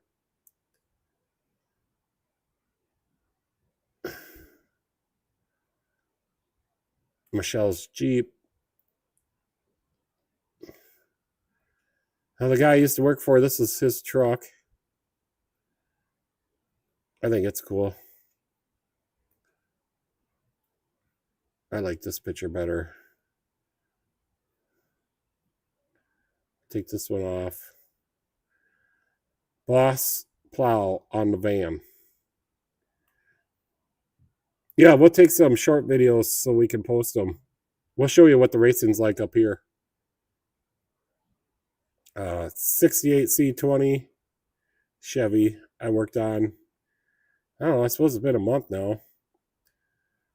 Well, here's what my truck would have looked like restored. Except mine didn't have duals. The guy made his duals, but that was my front end on my truck. O'Reilly's brake cleaner. I don't like O'Reilly's anymore. Ranger sponsors. Yeah, we got sponsors for the parade. Napa, AutoZone, and Auto Value. Spring Grove Soda Pop. Root beer that Benny brought me.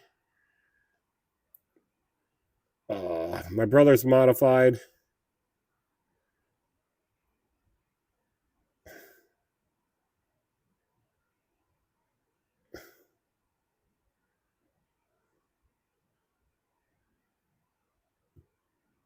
Cookies. My customers drop me off cookies sometimes. 3500 dually. I put the brake calipers on all the wheels and the brake pads and a master cylinder. It stops so nice now. I had the air chisel that drain plug out of that differential. Cabin air filter number 2 is very dirty. Brake fluid, I don't know. That don't look like brake fluid to me. A Buick Century station wagon. What did Leisure call this car? A Stentury. Benny's hot rods. Michelle's zip tie holder. Bush Light collection. Oil prices. GM. Some of the GM parts are made in Japan. Aviator Cadillac converter. Some more root beer. The Veil.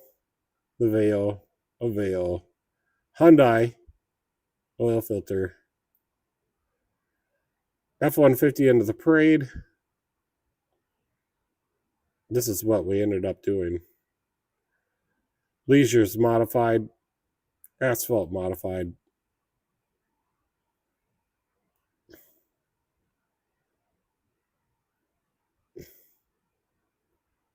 Rob's Kebabs. Daisy. Camry parking brake. I guess I'm not going to show all the pictures. Toyota sub latch. Ram 3500 has 2 transmission filters in there. The hoist cable. John Deere 165. Kubota. Water barrel. Oh, we're almost getting done to it. Modified skid plate.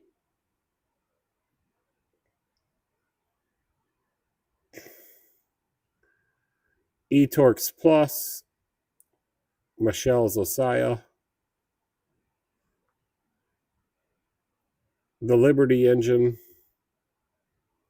The Cat excavator that I worked on.